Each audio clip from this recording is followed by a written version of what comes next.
بسم اللہ الرحمن الرحیم ان الحمد للہ نحمدہ ونستعینہ ونستغفرہ ونعوذ باللہ من شرور انفسنا ومن سیئات اعمالنا من یهدی اللہ فلا مضل لہ ومن یضللہ فلا ہادی لہ واشہد ان لا الہ الا اللہ وحدہ لا شریک لہ واشہد ان محمدا عبدہ ورسولہ وبعد فإن خیر الحدیث کتاب اللہ وخیر الحدی حدی محمد صلی اللہ علیہ وسلم وشر الامور محدثاتها وكل محدثة بدعة وكل بدعة ضلالة وكل ضلالة في النار وقال عز وجل في القرآن المجيد أعوذ بالله من الشيطان الرجيم بسم الله الرحمن الرحيم يا أيها الذين آمنوا اتقوا الله حق تقاته ولا تموتن إلا وأنتم مسلمون وقال يا أيها الناس اتقوا ربكم الذي خلق من نفس واحدة وخلق منها زوجها بث منهما رجالا كثيرا ونساء واتقوا الله الذي تسألون به والأرحام إن الله كان عليكم رقيبا وقال يا أيها الذين آمنوا اتقوا الله وقولوا قولا سديدا يصلح لكم أعمالكم ويغفر لكم ذنوبكم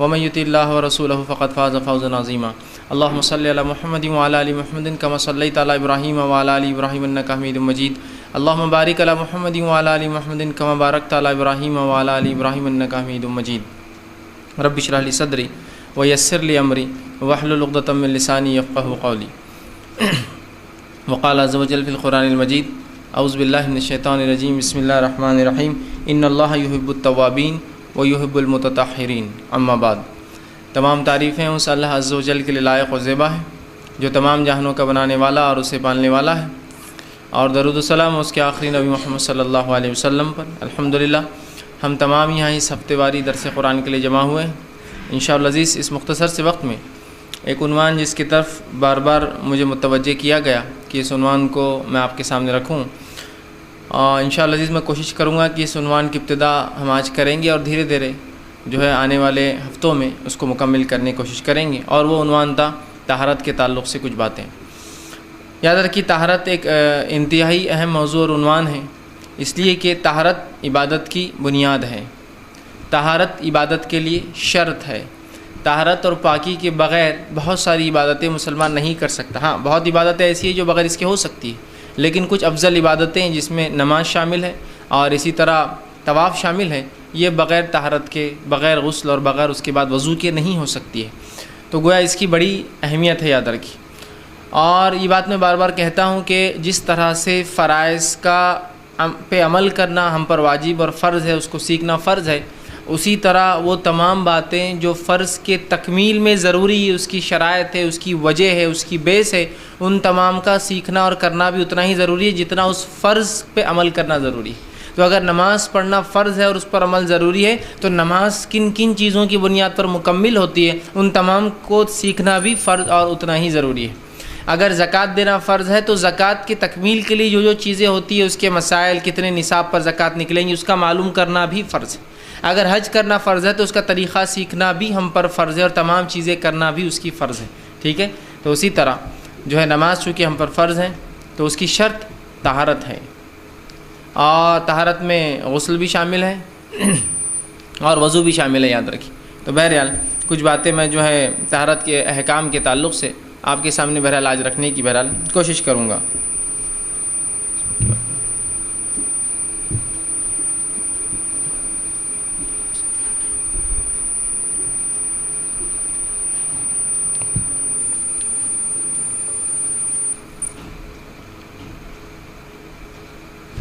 تو بہرحال طہارت کے تعلق سے آپ کے سامنے جو ہے ہو گیا کچھ اہم باتیں بہرحال طہارت کے تعلق سے رکھنے کی کوشش کروں گا۔ گو مکمل طور سے مکمل عنوان اس میں کور کرنا میرے لیے ممکن نہیں ہوگا، لیکن بہرحال اہم نکات رکھتے ہوئے تاکہ باقی باتیں اور بھی آپ جو ہے مختلف کتابوں کے ذریعے سیکھ سکتے ہیں، رکھنے کی کوشش کروں گا۔ سب سے پہلی چیز تو یہ کہ طہارت کی اہمیت اور فضیلت کیا ہے، آپ تمام اور ہم تمام جانتے ہیں۔ نبی اکرم صلی اللہ علیہ وسلم نے طہارت کو آدھا ایمان کا، طہور شطر الایمانی، پاکی یا طہارت، صفائی، ستھرائی، اپنے آپ کو اچھا رکھنا، اپنے ماحول، اپنے سماج کو صاف ستھرا رکھنا، خود کو پاک رکھنا، اپنے کپڑوں کو پاک رکھنا، اپنے بیٹھنے کی جگہوں کو، اپنی عبادت کی، تو میں گویا تمام چیزوں میں پاکی کا شریعت نے حکم دیا۔ اور شریعت صرف پاکی کا حکم نہیں دیتی ہے، شریعت صرف ظاہری پاکی کا حکم نہیں دیتی ہے، شریعت ظاہری اور باطنی دونوں پاکی کا حکم دیتی ہے۔ انسان کا باطن بھی پاک ہو، مطلب اندرون بھی پاک ہو، جس کے لیے شریعت کہتی ہے حسد، جلن، کینہ، برائی، بد اخلاقی، بے ادبی، ان سے بچا کرو، اس لیے کہ یہ برائی ہے، اندرونی صفائی بھی چاہتی ہے۔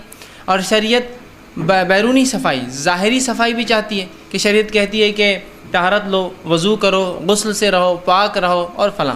تو گویا شریعت دونوں طہارتیں چاہتی ہے، ایک طہارت جو اندر کی ہو، انسان اندر سے پاک ہو، اور ایک طہارت جو باہر کی ہوتی ہے کہ انسان ظاہری طور سے پاک ہو، اور دونوں ہی اہم ہیں۔ اگر ہم اب ظاہری طہارت کی میں بات کروں گا، یہاں جب پاکی کی بات کروں گا، تو آپ یہ مت سمجھیے باطنی نہیں ضروری نہیں ہے، باہر سے تو بڑا وضو صاف ہے اور دوسروں کے بارے میں کینہ رکھتے ہیں، بغض رکھتے ہیں، نفرت کرتے ہیں، حسد رکھتے ہیں، دھوکہ دینے کا سوچتے ہیں، نقصان پہنچانے کا سوچتے ہیں، یہ بھی درست نہیں۔ اور وہیں اگر اندر سے پاک ہوں اور پھر وضو اور طہارتوں کو اہتمام نہیں، نمازی نہیں پڑھتے، تو پھر وہ بھی بیکار ہے۔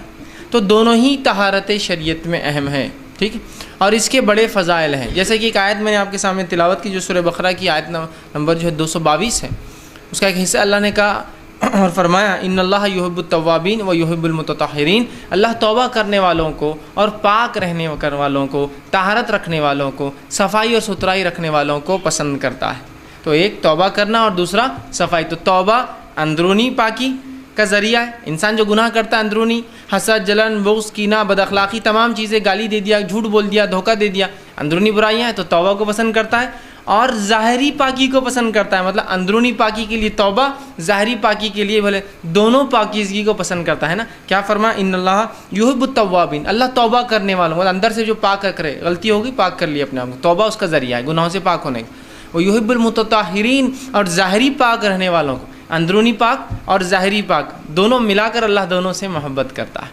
ٹھیک۔ تو اس سے میں سمجھتا ہوں اس کی فضیلت ہمیں پتہ چلتی ہے۔ لیکن آج ہم اس سماج میں دیکھتے ہیں کہ جہاں ہم رہتے ہیں، مسلمان پاکیزگی سے بہت دور ہیں، دونوں ہی قسم کی، اندرونی پاکیزگی اور ظاہری جو ہے باہر کی پاکیزگی، دونوں سے بہت دور ہوتے ہیں۔ مطلب یہ کہ نہ اندر کا ہم صاف رکھنے کی سوچتے ہیں، ٹھیک، اور نہ ہی ظاہری پاکیزگی ہماری نظر آتی ہے۔ کچھ حد تک اگر ظاہری پاکیزگی ہم اپنے گھر کے حد تک یا اپنے جسم کے حد تک کر بھی لیتے ہیں، تو باقی جگہ ہمارا کوئی ایمفسائز، کوئی اہمیت نہیں ہوتی ہے۔ جیسا کہ میرا گھر صاف ہے تو میرے گھر کا کچرا میرے گھر کے بالکل سامنے ہوتا ہے، تو یہ کون سی پاکیزگی کہ اپنی جگہ کو تو پاک کرو اور اپنے گھر کے سامنے لوگوں کو تکلیف پہنچاؤ۔ یا میرا گھر تو بہت صاف ستھرا ہوتا ہے، جس کے اندر روز واشنگ ہو رہی ہے، لیکن اس کا گندا پانی جو ہے سامنے سڑک پر آتا ہے، جس کے ذریعے کئی لوگ بے طہارت گندگی میں، اور ان کی طہارت خراب ہوتی ہے، صفائی خراب ہوتی ہے، اس کی مجھے کوئی فکر نہیں ہوتی۔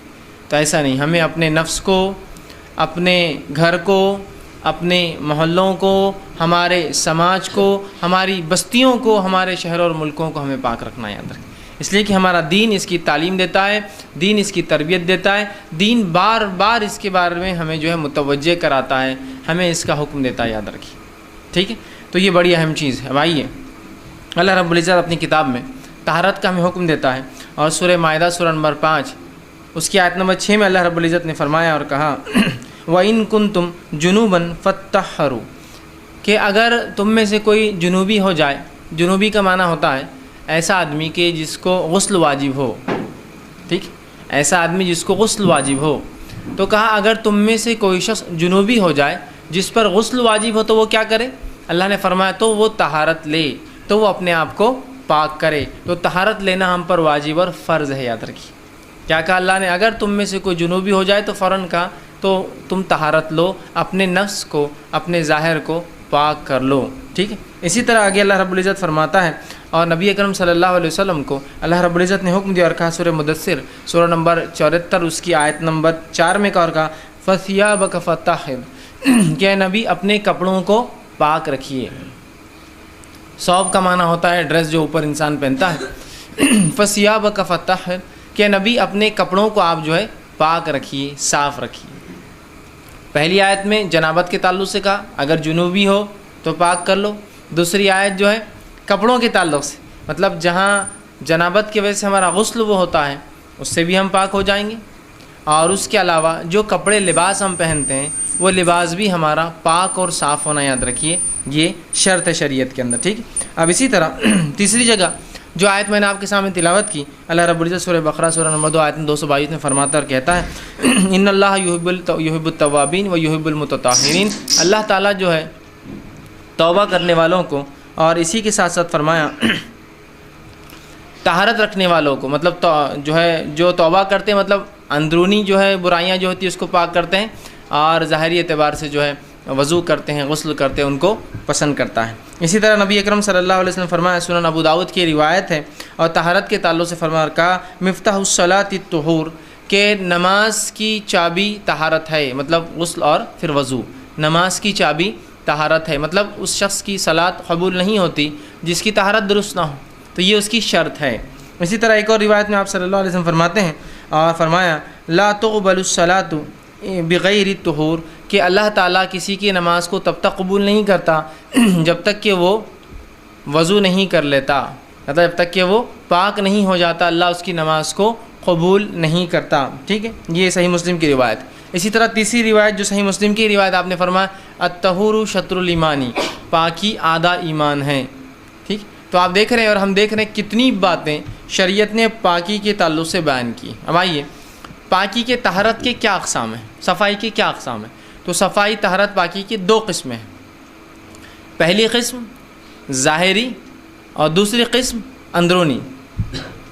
یہ دونوں ہی قسم ہمیں یاد رکھی، شریعت یہ دونوں چاہتی ہے، ہم اندرونی پاک ہو اور ظاہری پاک ہو۔ ظاہری پاکیزگی کیا ہو سکتی ہے کہ ہم غسل سے رہیں، بلا وجہ غسل میں تاخیر نہ کریں، ٹھیک، سہولت ہوتے ہی کر لیں، یہ نہیں کہ ابھی کریں گے بعد میں کریں گے، ہو سکتا ہے موقع محل نہ ملے۔ اسی طرح جو ہے ہم باوضو رہنے کی کوشش کریں، اور نماز تو بہرحال وضو کے بغیر قبول ہی نہیں ہوتی ہے۔ اپنے کپڑوں کو ہم صاف رکھیں، ہم جہاں رہتے ہیں کھاتے پیتے ہیں اس جگہ کو صاف رکھیں، جہاں عبادتیں کرتے ہیں وہ جگہ ہماری صاف ہو، ہمارے محلے ہماری بستیاں اور ہمارے شہر جو ہے یہ صاف، یہ ہوا ظاہری طہارت۔ اور اندرونی طہارت میں مراد حسد، کینہ، بغض، تکبر، برائی، گالی دینا، بری باتیں دوسروں کے بارے میں خیال رکھنا، اسی طرح جو ہے برے قبیح جو ہے افکار جس کو کہیں گے، سوچ بھی رکھنا یا ایسے خیالات بھی لانا، ان سے بھی ہمیں اپنے آپ کو کیا کرنا پڑے گا، پاک کرنا پڑے گا۔ تو طہارت کی شریعت میں دو قسمیں ہیں، ایک طہارت جو ظاہری ہوتی ہے اور ایک طہارت جو اندرونی ہوتی ہے، دونوں کی اپنی اہمیت ہے۔ اندرونی طہارت خراب ہو جائے تو توبہ اس کا ذریعہ ہے صاف کرنے کا، برائی دل میں تھی کچھ تھا توبہ کر لیجئے۔ ظاہری طہارت خراب ہو تو پھر غسل اور وضو، اس کے لیے دو چیزیں مہیا ہے ہمارے پاس، ٹھیک ہے۔ اب آئیے طہارت کن چیزوں سے حاصل ہوتی ہے؟ طہارت حاصل کرنے کو، پاکی حاصل کرنے کو، اور اب میں ظاہری، میرا جو اب پورا عنوان رہے گا ظاہری پاکی پر ہے۔ اب جو طہارت حاصل کرنا ہے ہم کو، تو وہ کن کن چیزوں سے طہارت ہو سکتی ہے؟ تو طہارت جو ہے، پاکی جو ہے، صفائی اور ستھرائی جو ہے، شریعت میں ہم دو چیزوں سے حاصل کر سکتے ہیں۔ پہلا پانی اور دوسرا پاک مٹی۔ صاف پانی یا تو پاک پانی ظاہر سی بات ہے، اور صاف مٹی، پاک مٹی، یہ دو چیزوں سے انسان طہارت حاصل کر سکتا ہے، یاد رکھیے شریعت، ٹھیک۔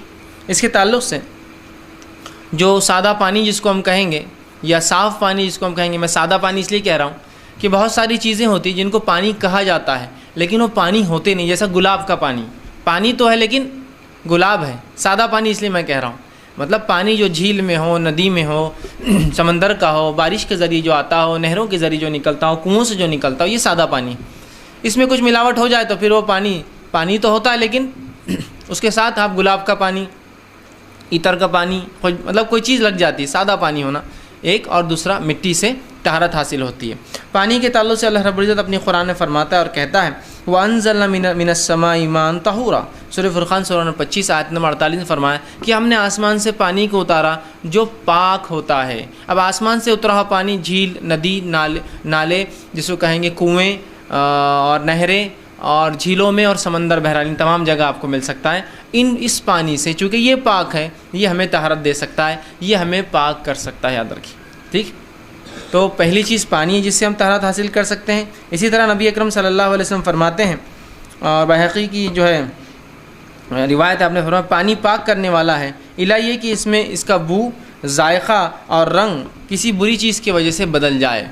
پانی پاک ہے، پاک کرنے والا ہے، سوائے اس کے کہ اس کا رنگ، بو، اور آگے فرماتے ہیں اس کی بو، ذائقہ یا رنگ کسی چیز کے ملاوٹ سے، گندی چیز کے ملاوٹ سے بدل جائے تو تب اس سے وضو یا طہارت حاصل نہیں ہوں گی۔ ایسا پانی جس کا رنگ مکمل بدل جائے، جو پانی کہلانے لائق نہ ہو، بو تبدیل ہو جائے، مطلب پانی عموماً کوئی بو نہیں دیتا، ایسی تبدیلی آئے جو غیر فطری ہو، جیسا پانی میں گھاس آنے سے ایک بو ہوتی ہے لیکن اس سے کوئی فرق نہیں پڑتا ہے، غیر فطری اتنی کوئی چیز مل جائے کہ اس کی خوشبو تبدیل ہو گئی، ٹھیک ہے۔ اسی طرح جو ہے اس کا جو ہے ذائقہ اگر تبدیل ہو جائے، ذائقہ تبدیل مطلب کوئی چیز کی ملاوٹ ایسی ہو جائے کہ اب وہ پانی کہلانے لائق نہیں، آپ بول سکتے پانی لیکن گندا پانی، گندگی زیادہ ہے اس لیے گندے کا لفظ ساتھ اٹیچ ہو گیا اسے، تو پھر ایسی 3 اگر چیزیں بدل جائے تو پھر پانی پانی نہیں رہیں گا اور اس سے طہارت جو ہے نہیں حاصل ہو سکتی، ٹھیک ہے. لیکن کیا ہے رنگ وہ. اور ایک بات یاد رکھ لیجیے، پانی کو جو ہے جس کی تعداد مقدار بڑی ہو اس کو کوئی گندگی ناپاک نہیں کر سکتی، یہ بات بھی یاد رکھیے، ٹھیک ہے. انشاءاللہ تفصیلات آگے آئیں گی. جیسا کہ آپ ایک جھیل کے کنارے گئے، جس جھیل میں بھینسیں بھی نہا رہی ہے، انسان بھی نہا رہے، کتے بلی بھی اس میں ہیں، اور لاشیں بھی پڑی ہے چڑیاؤں کی، کتے بلیوں کی غلاظت بھی دکھ رہی ہے، لیکن چونکہ وہ جھیل ہے اس میں پانی کی تعداد بہت زیادہ ہے جس کے بنیاد پر وہ پانی خراب نہیں کہلائیں گا. آپ صلی اللہ علیہ وسلم نے فرمایا خلتین سے زیادہ اگر پانی ہو تو اس کو کوئی ناپاک نہیں کر سکتی، سوائے اس کی کہ ناپاکی زیادہ اور پانی کم ہو جائے، ٹھیک ہے. خلتین کا معنی ہے ایک قلہ جو ہوتا تھا نبی اکرم صلی اللہ علیہ وسلم کے زمانے میں، ایک ڈرم ہوتا تھا، رنجن ہوتا تھا جس کو قلہ کہتے تھے عربی میں، اور ایک قلے کے اندر 275 لیٹر پانی آتا تھا. تو آپ نے فرمایا خلتین مطلب 2 قلے، مطلب 275 جمع 275 550 لیٹر سے زیادہ اگر پانی ہو جائے تو کوئی چیز اس کو ناپاک نہیں کر سکتی. اب بہت سے لوگ سوال کرتے پانی میں چھپلک گر گئی مر گئی تو، لیکن اگر خلتین سے زیادہ ہے ناپاک نہیں ہوتا، 550 لیٹر سے زیادہ ہے پانی ناپاک نہیں، اس لیے کہ یہ پانی کی وہ کوانٹٹی ہے 550 لیٹرز جس کے اندر کوئی چھوٹی موٹی چیز اشیاء گر جائے تو اس سے پورا پانی خراب نہیں ہوتا، چونکہ وہ ڈائلیوٹ ہو جاتی ہے وہ چیز. سمجھ رہے بات کو؟ وہ ڈائلیوٹ ہو جاتی ہے اس کی غلاظت، ٹھیک ہے. تو بہرحال خلتین سے زیادہ پانی ہو تو آپ جیسا جھیل کے کنارے آپ اب بھینسیں تو آپ بولتے نہیں بھائی اس میں تو بھینسیں میں وضو نہیں کر سکتا. اب جھیل میں تو میں سمجھتا ہوں خلا تو کوئی بات ہی نہیں ہے، اتنا زیادہ پانی ہوتا ہے کہ مطلب جس کو کہیں گے thousands and millions of litre ہوتا ہے. تو وہاں کیا آپ ناپاکی کا مسئلہ؟ ہاں ظاہری جو ہے اس کو ہٹا دیجئے، تو اس کے آگے والے حصے میں آپ اپنا وضو کیجئے، جا کر غسل کی ضرورت ہے غسل کیجئے، ٹھیک ہے. تو پانی جو ہے پاک کرنے والا ہے، سوائے اس کے کہ اس کی بو، رنگ اور جو ہے اس کا ذائقہ کوئی چیز بدل دے، ٹھیک. مطلب اب خلتین پانی ہے اور اتنی ہی کوانٹٹی میں غلاظت مل گئی جس سے اس کے رنگ بو بدل گیا تو پھر ضرورت نہیں اس کو استعمال کی، ہوتا ہے نا کبھی ایسا بھی، ٹھیک. اب اسی طرح دوسری چیز جس سے ہم پاکی حاصل کر سکتے ہیں وہ چیز ہے پاک مٹی، ٹھیک ہے. اور پاک مٹی سے مراد یہاں دھول ہے، یاد رکھیے دھول ہے، مٹی یا وہ چیز جو گیلی نہ ہو، چونکہ جب گیلی ہو جائیں گے تو کیچڑ ہو جائیں گے، مٹی نہیں کہلائیں گی وہ چیز، ٹھیک ہے. پاک مٹی کا قصد کرو. اور اللہ رب العزت نے اس تعلق سے نبی اکرم صلی اللہ علیہ وسلم فرماتے ہیں، مسند احمد کی روایت ہے، زمین میرے لیے سجدہ گاہ اور پاک کرنے والی بنائی گئی ہے. زمین اس امت کے لیے سجدہ گاہ اور پاک کرنے والی چیز بنائی گئی ہے. اور اس بات کے تعلق سے رسول اللہ نے ایک دوسری روایت میں فرمایا کہ 2 چیزیں ایسی جو مجھے دی گئی یا اس امت کو دی گئی جو پچھلی امتوں میں نہیں تھی، ٹھیک ہے. پہلی چیز یہ کہ میرے امت کے لیے مٹی کو باعث طہارت بنا دیا گیا. پچھلی امتوں میں کچھ بھی ہو جائے آپ کو وضو فرض تھا، پانی کے ذریعے غسل اور وضو کرنا فرض تھا، مٹی کا نہیں تھا. اور دوسری چیز جو میری امت کو دی گئی جو پچھلی امتوں میں نہیں تھی وہ یہ تھی کہ میری امت کے لیے ساری زمین سجدہ گاہ بنائی گئی، اور پچھلی امتوں کے لیے ایک مخصوص مقام اللہ طے کرتا تھا اور وہیں آ کے نماز پڑھنا پڑتی تھی ساری زمین. ایک تیسری روایت آپ نے فرمایا کہ بیت الخلاء اور قبرستانوں کو چھوڑ کر ہر جگہ جو ہے نماز ہو سکتی ہے، ورنہ پوری زمین بولے تو آپ قبرستان میں بھی کھڑے ہو جائیں گے جا کر، نہیں، بیت الخلاء اور قبرستان چھوڑ کر باقی تمام جگہوں پر آپ نماز ادا کر سکتے ہیں. تو یہ 2 فضیلتیں اس امت کو دی گئی جو پچھلی امتوں میں نہیں تھی، کہ ایک مٹی کو ذریعہ طہارت بنایا گیا اور دوسرا پوری زمین سجدہ گاہ ہمارے لیے بنا دی گئی کہ جہاں مسلمان کو وقت نماز ہو صلاۃ کھڑے ہو جائے بس نماز پڑھ لے وضو کر کے. دوسرا اللہ رب العزت قرآن میں فرماتا ہے سورہ نساء سورہ نمبر 4 آیت نمبر اس کی 43 میں، اور فرمایا فلم تجدوا ماء فتیمموا صعیدا طیبا. اگر تم میں سے کوئی شخص اپنے بیویوں سے ملا ہو، رفع حاجت پیشاب پیخانے کو جا کر آیا ہو، اور اس کے بعد اللہ فرماتا ہے فلم تجدوا ماء، پھر تم کو پانی نہ ملے تو پھر کیا کرو، فتیمموا صعیدا طیبا، تو پھر تم پاک مٹی کا قصد کرو. صعیدا طیبا کا لفظ یاد رکھیے. اور پاک مٹی وہی ہوتی ہے جو سوکھی ہوتی ہے. گیلی مٹی پر شک ہے کہ کس چیز کی وجہ سے وہ گیلی ہوئی ہے، ٹھیک ہے. تو پاک مٹی سے مراد سوکھی ہوئی مٹی، اور مٹی ہو یاد رکھیے. آپ پتھر پر ہاتھ مار لیں گے، آپ ریت پر ہاتھ مار لیں گے، آپ دیوار پر ہاتھ مار لیں گے، آپ دروازوں پہ ہاتھ مار لیں گے تو تیمم نہیں ہوگا. مٹی کا ہونا فتیمموا صعیدا طیبا، تیمم کا عربی معنی ہوتا ہے قصد کرنا، ارادہ کرنا. فتیمموا تو خسد کرو، ارادہ کرو پانی نہ ملنے کی صورت میں، صعیدن مٹی کا، طیباً پاک ہو. تو یہاں یہ نہیں کہا پتھر جو پاک ہو، زمین جو پاک ہو، دیواریں جو در پاک ہو، نہیں، مٹی کا لفظ ہے. تو طہارت تیمم کے لیے مٹی کا ہونا شرط ہے. میں یہ بات اس لیے کہہ رہا ہوں کہ بہت سے لوگ تیمم کی ضرورت آئی تو بس کھڑے ہوئے دیوار پہ ہاتھ مار لیا، کھڑے ہوئے دروازوں پہ ہاتھ مار لیا، کھڑے ہوئے ریت مل گئی اس پہ ہاتھ مار لیا، کوئی کلر جو جھڑتا ہے اس پر تیمم کر لیتا ہے دیواروں کا، کوئی سیمنٹ پر تیمم کر رہا ہے، وہ نہیں ہوگا. صعیداً طیباً سے مراد مٹی کا ہونا ہے. ٹھیک ہے. اور سب سے بہترین ذریعہ ہے آپ سوکھی مٹی لائے، سوکھی مٹی پاکی ہوتی کبھی بھی، چھان لے، جو مٹی نکلی وہ بہترین ہو جائیں گے. یا کچھ نہ ہو تو گھروں میں دھول جمع ہوتی جس جگہ، دھول پر آپ کو ہاتھ مارنا پڑیں گا اس لیے کہ وہاں مٹی ہوتی. ٹھیک ہے. مٹی پر ہاتھ مارنا انشاءاللہ طریقہ آگے لوں گا میں، غسل کا، وضو کا اور تیمم کا، اس میں تفصیلات آئیں گی. لیکن طہارت دو چیزوں سے اس امت کو حاصل ہوتی ہے، پہلا پانی سے، ٹھیک ہے، اور دوسرا پاک مٹی سے. پاک پانی، سادہ پانی، پاک مٹی سے ہمارا جو ہے تیمم ہوتا ہے. کیچڑ پہ یاد رکھیے اعتماد نہیں کر سکتے ہم، اس لیے کہ وہ گیلا ہوتا ہے. ٹھیک ہے. اور گیلی چیز پہ ظاہر سی ہوتی ہے. یا ایسی مٹی جو مٹی تو ہے لیکن ہاتھ کو لگتی نہیں ہے، کھیتی کی مٹی لے لیجیے آپ، ہاتھ مارے تو کیا دھولی نہیں ہوتی اس کے اندر، بالکل ایک دم سخت ہوتی، جگہ جگہ جگہ سخت، اور اس میں دراڑیں ہوتی ہیں، وہاں بھی آپ تیمم نہیں گے. پھر اس مٹی کو آپ کو کیا کرنا ہوگا، اس کو کھولنا ہوگا آپ کو. وہ پاک ہوتی ہے لیکن جم جاتی، کھولیے، پھر دھول ہو اس پہ تاکہ ہاتھ پڑے تو ہاتھ پہ لگی وہ چیز. آپ مٹی پہ، پتھر پر، ریت پہ ماریں گے تو کچھ بھی ہاتھ کو نہیں لگتا ہے آپ کے. ٹھیک ہے. تو کہا پاک مٹی کا خسد کرے. تو یہ دو چیزیں ہمارے لیے تیمم ہے. تیمم جو یہ دو چیزیں پاکیزگی کے لیے ہمارے لیے ہے. اسی طرح تیمم کے تعلق سے جو لوگوں کو شک ہوتا ہے کہ جیسا آپ مثال کے طور پر نماز کا وقت ہوا، پانی نہیں ملا، تیمم کے لیے آپ گئے، آپ نے تیمم کر لیا، آپ تیمم کر کے آ گئے، نماز وہ ہو گئی، اس کے بعد آپ کو پانی میسر آ گیا تو لوگ سمجھتے ہیں یار پچھلی نماز نہیں ہوں گی اپنی، اب پھر سے نماز کے لیے چلو وضو کر لو، تیمم کر لو. دیکھیے ایسا نہیں ہے. جو عبادت جس حالت میں ہو گئی وہ ہو گئی. مثال کے طور پر کل تک میں زکوٰۃ کا لائق نہیں تھا، میرا نصاب کو مال نہیں پہنچتا تھا، اب یہ سال پہنچا تو کیا میں پچھلے سال کا بھی ارادہ کر لوں کہ نہیں پچھلا بھی دے دیتا ہوں یار کچھ نکال کے؟ ضرورت ہی نہیں ہے اس کی. آپ تب جس حالت میں تھے اس حالت کو شریعت کاؤنٹ کرتی ہے آپ کی. تو اب جب جس حالت میں آپ نماز کے لیے جا رہے تھے تب پانی نہیں ملا، آپ نے تیمم کر لیا، آپ کی وہ نماز ہو گئی، آپ دہرانے کی اس کو ضرورت نہیں ہے، یاد رکھیے.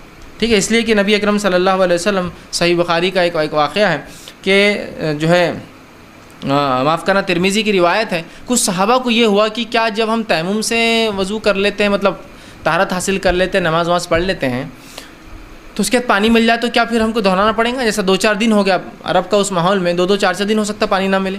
تو نبی اکرم صلی اللہ علیہ وسلم کو جب یہ بات صحابہ کی سنی آئی تو آپ نے کہا اور فرمایا پاک مٹی مسلمانوں کے لیے وضو ہے، پاک مٹی مسلمانوں کے لیے وضو ہے، چاہے 10 سال پانی نہ ملے. مطلب تیمم مکمل قائم مقام ہے وضو کا. 10 سال تک بھی اگر پانی نہ ملے اور تم کو تیمم کرنا پڑے تو تمہاری نماز درست ہے. یہ امپورٹنس، اہمیت بتانے کے لیے ہوتا نا. آپ بولتے نا 10 جی سینکڑوں ہزاروں لوگ تھے تو ایگزیکٹلی 1000 نہیں ہوتے ہوں، ایک پیمانہ ہوتا ہے رفلی بتانے کے لیے. تو آپ نے کہا 10 سال بھی، کہ تو صحابہ گھبرا رہے تھے کہ اب ہم سفر کو 3-4 دن تھے، اب پانی نہیں ملا تو کیا شہر میں آنے کے بعد پانی ملنے کا وضو کر کے پھر سے پوری نمازیں پڑھے؟ تو اس پہ آپ سے فرما رہے ہیں کہ تیمم مسلمانوں کے لیے وضو کا قائم مقام ہے، بدل ہے. چاہے 10 سال پانی نہ ملے، مطلب 10 سال تک بھی ایسی نماز پڑھے تو تمہاری نماز درست ہے. جب پانی حاصل ہو جائے تو اپنے جسم کو اس سے صاف کر لیا کرو، اور جب پانی مل جائے تو اپنے جسم کو اس سے صاف کر لیا کرو. اس سے مراد یہ کہ سمجھ لیجئے مجھے، اور یہ ایک بات اور یاد رکھیے، تیمم کا وضو اور تیمم کا غسل دونوں کا ایک ہی طریقہ ہے. غسل کے لیے بھی تیمم کیا جاتا ہے اور وضو کے لیے بھی تیمم کیا جاتا ہے. اس کے دونوں کو الگ ٹائپ نہیں ہے کہ غسل کا تیمم الگ اور وضو کے لیے الگ. ٹھیک ہے. تو آپ سمجھ لیجئے مجھے غسل کی ضرورت تھی تو میں نے تیمم کر کے نمازیں پڑھ لی، سفر پہ تھا میں. اب جب آ گیا ہوں جہاں پانی مجھے میسر ہے تو اس کے بعد میں اپنے آپ کو نہانا آپ ضروری ہے میرے لیے، کیونکہ اگلی نمازیں پڑھنا ہے، اس کے لیے مجھے وضو ضروری ہو گیا. ٹھیک ہے. تو اس کے لیے آپ فرما رہے ہیں کہ جب پھر پانی مل جائے تو اپنے آپ کو پاک کر لو. مطلب جو چیز کی وجہ سے تمہیں تیمم کی مجبوری تھی، یا پانی نہیں تھا یا ضرورت تھی وضو یا غسل کی اور پانی نہیں ملا، تو آپ پاک کر لو اپنے آپ کو. لیکن اس کا ہرگز معنی یہ نہیں ہے کہ آپ پھر پاک کر کے پوری نماز دہرائے. جو ہو گئی اس میں ہو گئی. جیسا کہ میں مثال دوں گا، تیمم ایک اسٹیپنی ہے گاڑی کی. تیمم گاڑی کا اسپیئر ویل ہے ایک، سمجھے.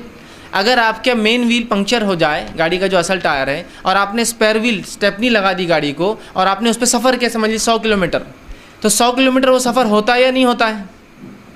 ہوتا ہے نا. لیکن 100 کلومیٹر کے بعد جب آپ کو دکان مل جاتی ہے آپ فوراً اپنے ریل ٹائر کا پنکچر بناتے اور اس پہ لگا دیتے ہیں.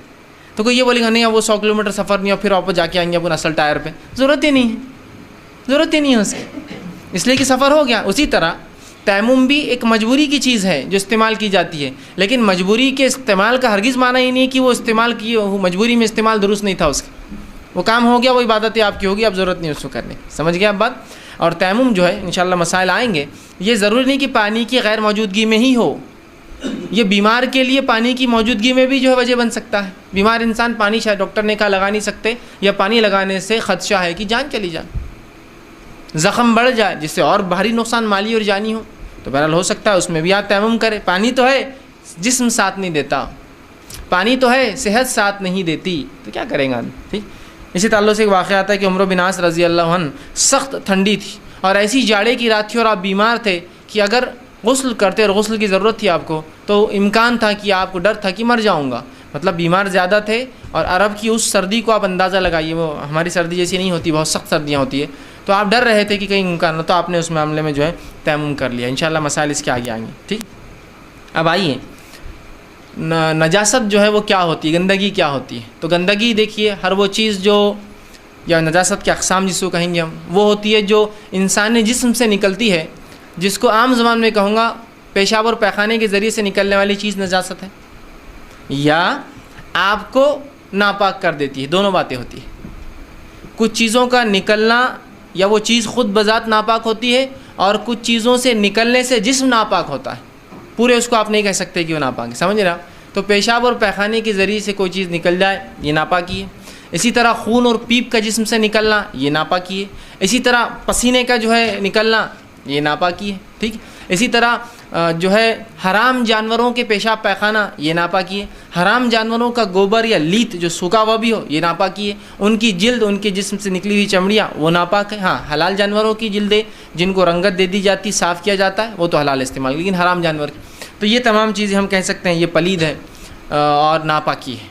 تو ان کے نکلنے سے ہمارے لیے اس کو دھونا، صاف کرنا واجب ہو جاتا ہے، سمجھ رہے ہیں آپ بات کو، کہ خون نکل گیا، پیپ نکل رہا ہے تو یہ ناپاکی ہے۔ اب آپ کے لیے طہارت مطلب اس کو صاف کرنا، میں یہ نہیں کہہ رہا ہوں وضو غسل ٹوٹتا ہے نہیں ٹوٹتا، وہ ایک الگ مسئلہ ہے، لیکن وہ ناپاکی ہے، اس کو ضائع کرنا پڑے گا۔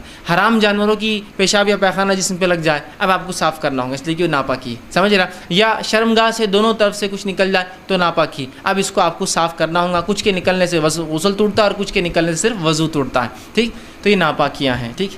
تو یہ تمام چیزیں ناپاکی میں شمار ہو سکتی ہیں۔ اسی طرح اب جب طہارت کی ہم بات کر رہے ہیں تو اب رفع حاجت، پیشاب یا پیخانے کو جانے کی کچھ مسائل بھی ہم دیکھ لیتے ہیں، کچھ باتیں، تاکہ وہاں بھی طہارت کرنا ہے تو طہارت کن چیزوں سے ٹوٹتی ہے اور پھر اس کو کیسے کیا جاتا ہے۔ میں دونوں باتیں رہوں، جیسے میں نے وضو کی بات کی تو وضو ٹوٹنے کے بعد کب ٹوٹتے ہیں، تو رفع حاجت سب سے ایک عام چیز ہے، پیشاب پیخانے کو جانا سب سے بنیادی وجہ ہے ہمارے وضو کے ٹوٹنے کی۔ پھر میں غسل کا جب مسئلہ لوں گا تو پھر غسل کب ٹوٹتا ہے اور پھر اس کا طریقہ، اور وضو کب ٹوٹتا ہے اور پھر اس کا طریقہ، وہ انشاءاللہ ایک کے بعد ایک آتا جائیں گا۔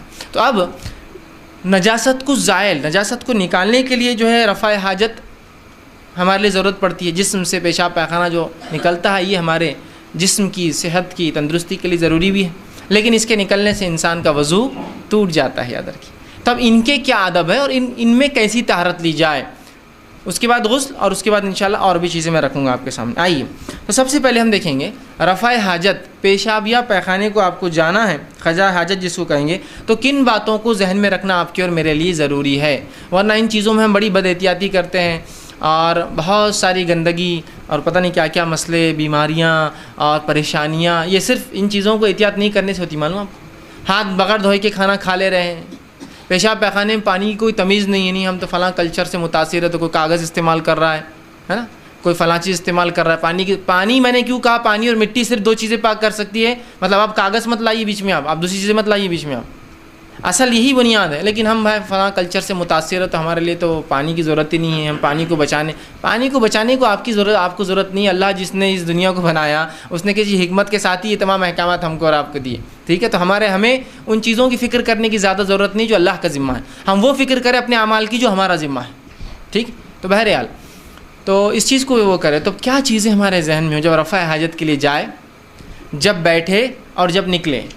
تین حصوں میں بات رکھوں گا آپ کے سامنے۔ جاتے وقت کی کیا احتیاط ذہن میں ہوں گی، بیٹھتے وقت کیا احتیاطیں ذہن میں ہوں گی، واپس آتے وقت کیا احتیاطیں ذہن میں ہوں گی۔ کچھ باتیں ہو سکتی ہے ایسا لگے کہ یار یہ تو تھوڑی بے شرمی ہے، بے شرمی نہیں ہے، یہ علم ہے اور یہ ضرورت ہے، یہ واجبات کی بات ہو رہی ہے، ٹھیک ہے۔ بہرحال چلیے آئیے، تو سب سے پہلی چیز کہ انسان جب رفع حاجت کو جائے، پیشاب یا پیخانے کے لیے جائے، تو انسانی نظروں سے دور جائے۔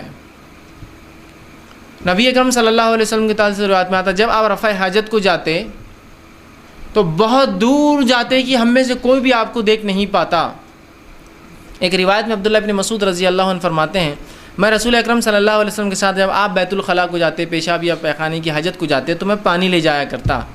میں آپ صلی اللہ علیہ وسلم کے ساتھ بہت دور جاتا، ایک مقام کے بعد رسول اللہ مجھ سے پانی لے کے میری نظروں سے بھی دور چلے جاتے، مطلب دونوں انسانی نظروں سے دور، اور پھر رسول اللہ اس شخص چونکہ وہ ساتھ چلتے آپ صلی اللہ علیہ وسلم کی حفاظت کے لیے، دیکھنے کے لیے، پانی دینے کے لیے، پھر آپ سے اس سے اور دور چلے جاتے، اتنے دور کہ ہم انہیں دیکھ نہیں پاتے۔ ایک مرتبہ رسول اکرم صلی اللہ علیہ وسلم رفع حاجت کے لیے گئے، جیسا کہ آپ کی عادت اور سنت تھی، بہت دور نظروں سے چلے گئے، بڑی تیز آوازیں آنا شروع ہوئی، ہم سب گھبرا گئے کیا بات ہے، کچھ لوگ دوڑتے ہوئے یہاں آ گئے کہ بھائی کیا بات ہے رسول اللہ، کہاں آوازیں آ رہی بہت، اور ہم کو ڈر ہوا کہ دشمن نے حملہ نہ کر دیا ہو، کوئی مسئلہ نہ ہو، لیکن ہمت تو کسی کی بھی نہیں ہو رہی تھی کہ آگے بڑھے، چونکہ رسول اللہ نے آواز ہم کو نہیں دی کیا ہو، اور ہم گھبراتے رہے۔ تھوڑی دیر بعد جب رکے تو رسول اللہ صلی اللہ علیہ وسلم آتے ہوئے دیکھے، ہم نے کہا اللہ کے رسول ہم تو بڑے گھبرا گئے تھے، کچھ آوازیں ہم نے سنی، ہم کو ڈر لگنے لگا کہ آپ کے ساتھ کچھ ہو نہ گیا ہو۔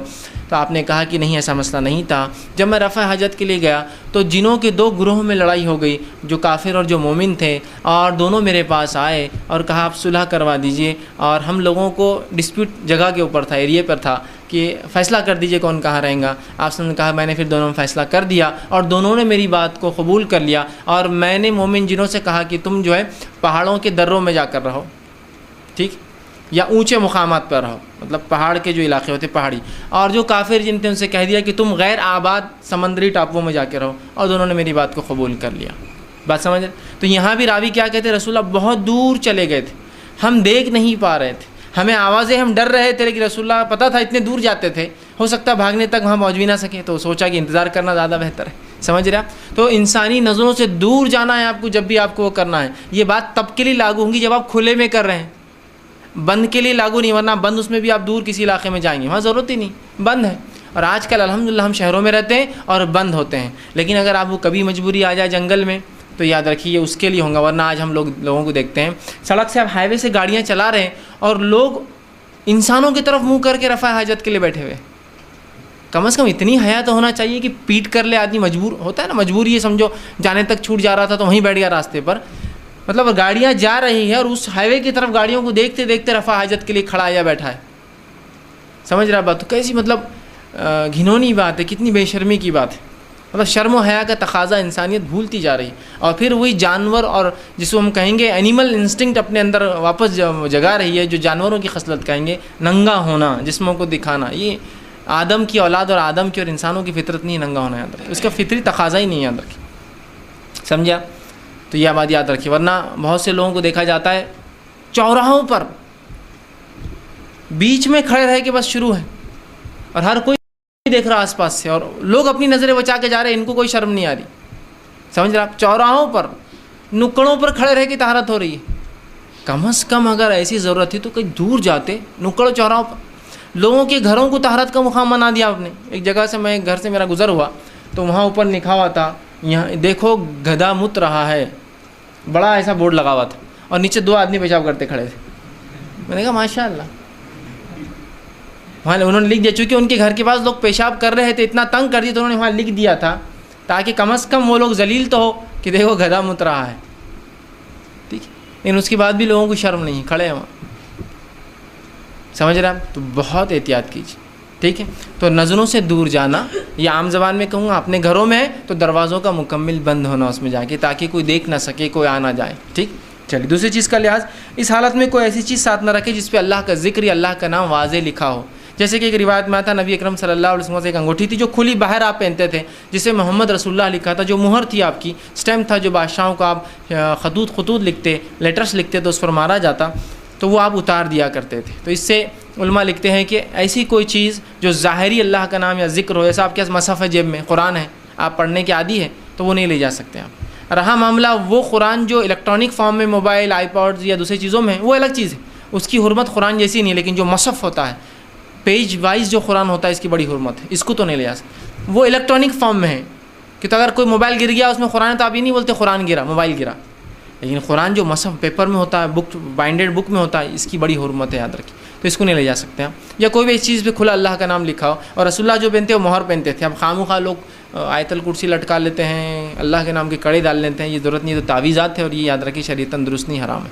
بہرحال۔ تو ایسا کوئی چیز اس پہ ذکر نہ لے جائے۔ تیسری چیز، بیت الخلاء میں داخل ہوتے وقت جو ہے اپنا الٹا پاؤں اندر ڈالے، پہلے دایاں پاؤں الٹا، لیفٹ لیگ ڈالے آپ پہلے، اور مسجد میں داخل ہوتے وقت سیدھا ڈالے۔ تو یہاں الٹا یاد رکھیے، بہت سے لوگ بس طہارت کو تو جانا ہے، کیا پرواہ کون سا پیر جا رہا ہے، بس جانا ہے۔ یہ سنت کا بھی اہتمام کرے، اس سے کیا فائدے ہو سکتے ہیں دنیاوی اعتبار سے واللہ عالم، لیکن ہم اس کے فائدے اٹھا رہے ہیں۔ کچھ چیزیں ایسی ہوتی ہے جو سمجھ میں نہیں آتی، لیکن اگر بنانے والا اتنا حکیم ہو تو آپ اعتماد کر لیتے ہیں، بھائی یہ دوا ہے، اس میں کیا پتہ ہے کہ آپ کو نہیں، پھر کیوں کھا رہے؟ نہیں، وہ حکیم صاحب نے دیے، وہ بہت ہوشیار ہے، انہوں نے اگر دیے ہوں گے تو فائدہ ہوگا۔ تو رب نے جب کہہ دیا، اس کے رسول کے ذریعے بتا دیا، تو بس کر لیجیے عمل، فائدے کیا ہے آپ اٹھاتے رہیں گے، سمجھ میں آؤ نہ ہو، لیکن سائنسی اس کے کچھ نہ کچھ فائدے، کہ تو اسلام نے جن چیزوں کو حلال قرار دیا اور جو آپ نے کر کے بتایا، وہ کام کبھی بھی انسانی نفع کے لیے، انسانی فائدے کے، اور جو کام آپ نے نہیں کیا اور شریعت نے اس کو حرام قرار دیا، وہ کبھی بھی نقصان کے لیے انسانی، وہ اس کو فائدہ نہیں دے سکتا۔ ٹھیک ہے، کر لیجیے عمل بس۔ تو الٹا پیر ڈالیے سب سے پہلے، سیدھا پیر مت ڈالیے، ٹھیک ہے، الٹا پیر آپ ڈالیں گے، اور الٹا پیر جب آپ ڈالیں گے تو ڈالنے سے پہلے یہ دعا پڑھیں گے، بسم اللہ، ٹھیک ہے، یہ دعا ہے جو بیت الخلاء میں جانے کی دعا ہے، اور بہت چھوٹی سی، اللہم انی اعوذ بک من الخبث والخبائث، اے اللہ میں تجھ سے، بسم اللہ، اللہ کے نام سے، اے اللہ میں تجھ سے پناہ چاہتا ہوں خبث اور خبائث سے، مطلب وہ جنوں سے جو انتہائی قسم کے غلیظ جن ہوتے ہیں، اور جو انسانوں کو جب وہ ننگے ہوتے ہیں، پیشاب یا پیخانے کی حاجت کو جاتے تب تاڑتے ہیں، تب تکلیف پہنچاتے، تب ایذا دیتے ہیں، تو میں پناہ مانگتا ہوں ایسے جن سے، خبث اور خبائث ان کی مذکر مؤنث سے، مذکر خبث اور مؤنث جو خبائث، ان دونوں سے میں تیری پناہ میں آتا ہوں۔ ٹھیک، کتنی آسان اور چھوٹی سی دعا ہے۔ لیفٹ لیگ ڈالیں گے اور اس سے پہلے دعا پڑھتے ہوئے آپ داخل ہوں گے۔ اگر آپ داخل ہو گئے اور پھر یاد ہے دعا بھول گیا تو اب دل میں آپ پڑھ لیں گے، کہ تو زبان سے ادا کرنا تو حرام ہو جائے گا بیت الخلاء میں آپ، لیکن دل کے معاملے کو اللہ پکڑ نہیں کرتا ہے، جو خیالات دل میں آتے ہیں اللہ پکڑ نہیں کرتا، لیکن ایک اچھا خیال ایک دعا ہی آئیں گی نا، تو دل میں پھر کر لیجیے۔ ہوتا ہے بہت سے لوگ جا کے، اور کیا کروں، تو دل میں، آپ زبان پہ لانا تو حرام ہے آپ کے لیے، چونکہ آپ بیت الخلاء میں وہاں نہیں ہو سکتا، اب دل میں آپ پڑھ لیجیے، ٹھیک ہے، تو آپ دل میں پڑھیں گے اس وقت، لیکن آپ زبان سے ادا کرتے پہلے اندر جو ہے داخل ہوں گے۔ اسی طرح چوتھی چیز، زمین سے قریب ہونے سے پہلے اپنے کپڑے کو نیچے یا اوپر نہ کریں، دونوں باتیں ہو سکتی ہیں، کچھ جگہ کپڑے لمبے ہوتے ہیں تو اوپر کرنا پڑتا ہے بیت الخلاء کو بیٹھنے کے لیے، اور کچھ جگہ کپڑے نیچے کرنا پڑتا ہے بیت الخلاء میں بیٹھنے کے لیے، ڈیپینڈ ہے کلچر کے اعتبار سے، ماحول کے اعتبار سے کیا لوگ پہنتے ہیں۔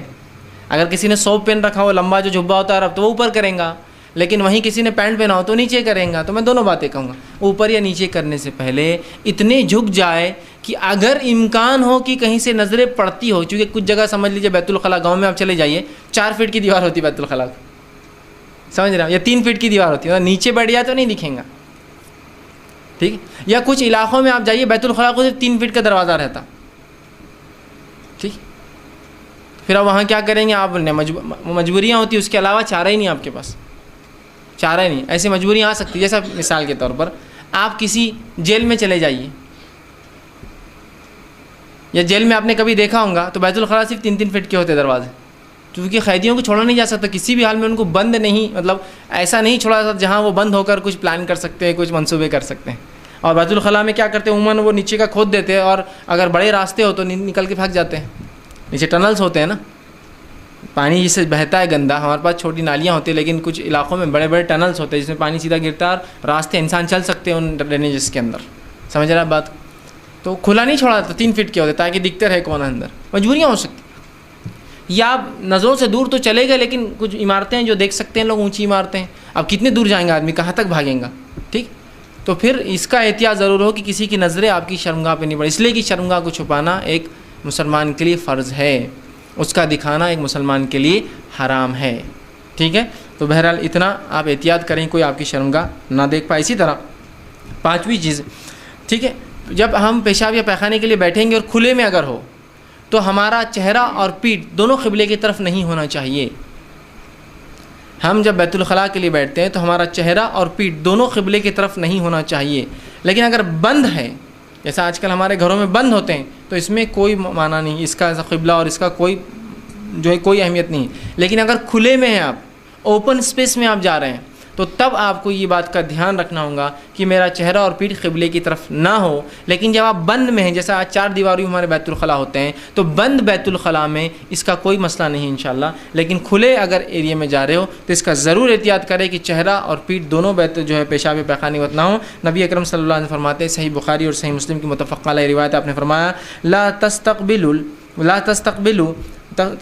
القبلۃ ولا تدبروها، کہ قبلے کی طرف منہ بھی نہ کرو اور قبلے کی طرف دبر اپنی پیٹھ بھی نہ کرو. بغائطی او بول، جب تم پیشاب یا پیخانے کو جاؤ تو نہ اپنا چہرہ نہ اپنا پیٹھ قبلے کے رخ کرو کھلے میں. لیکن بند میں نبی اکرم صلی اللہ علیہ وسلم کو عبداللہ ابن عمر فرماتے ہیں کہ میں نے ایک بار رسول اللہ علیہ وسلم کو دیکھا کہ آپ صلی اللہ علیہ وسلم ایک بند بیت الخلاء میں تھے، لیکن اس کو چھت نہیں تھی، اس کے اوپر چھت نہیں تھی، جس کی وجہ سے جب آپ اٹھ رہے تھے بیت الخلاء کے بعد تو اٹھتے وقت میں نے دیکھا کہ آپ کا چہرہ قبلے کی طرف تھا.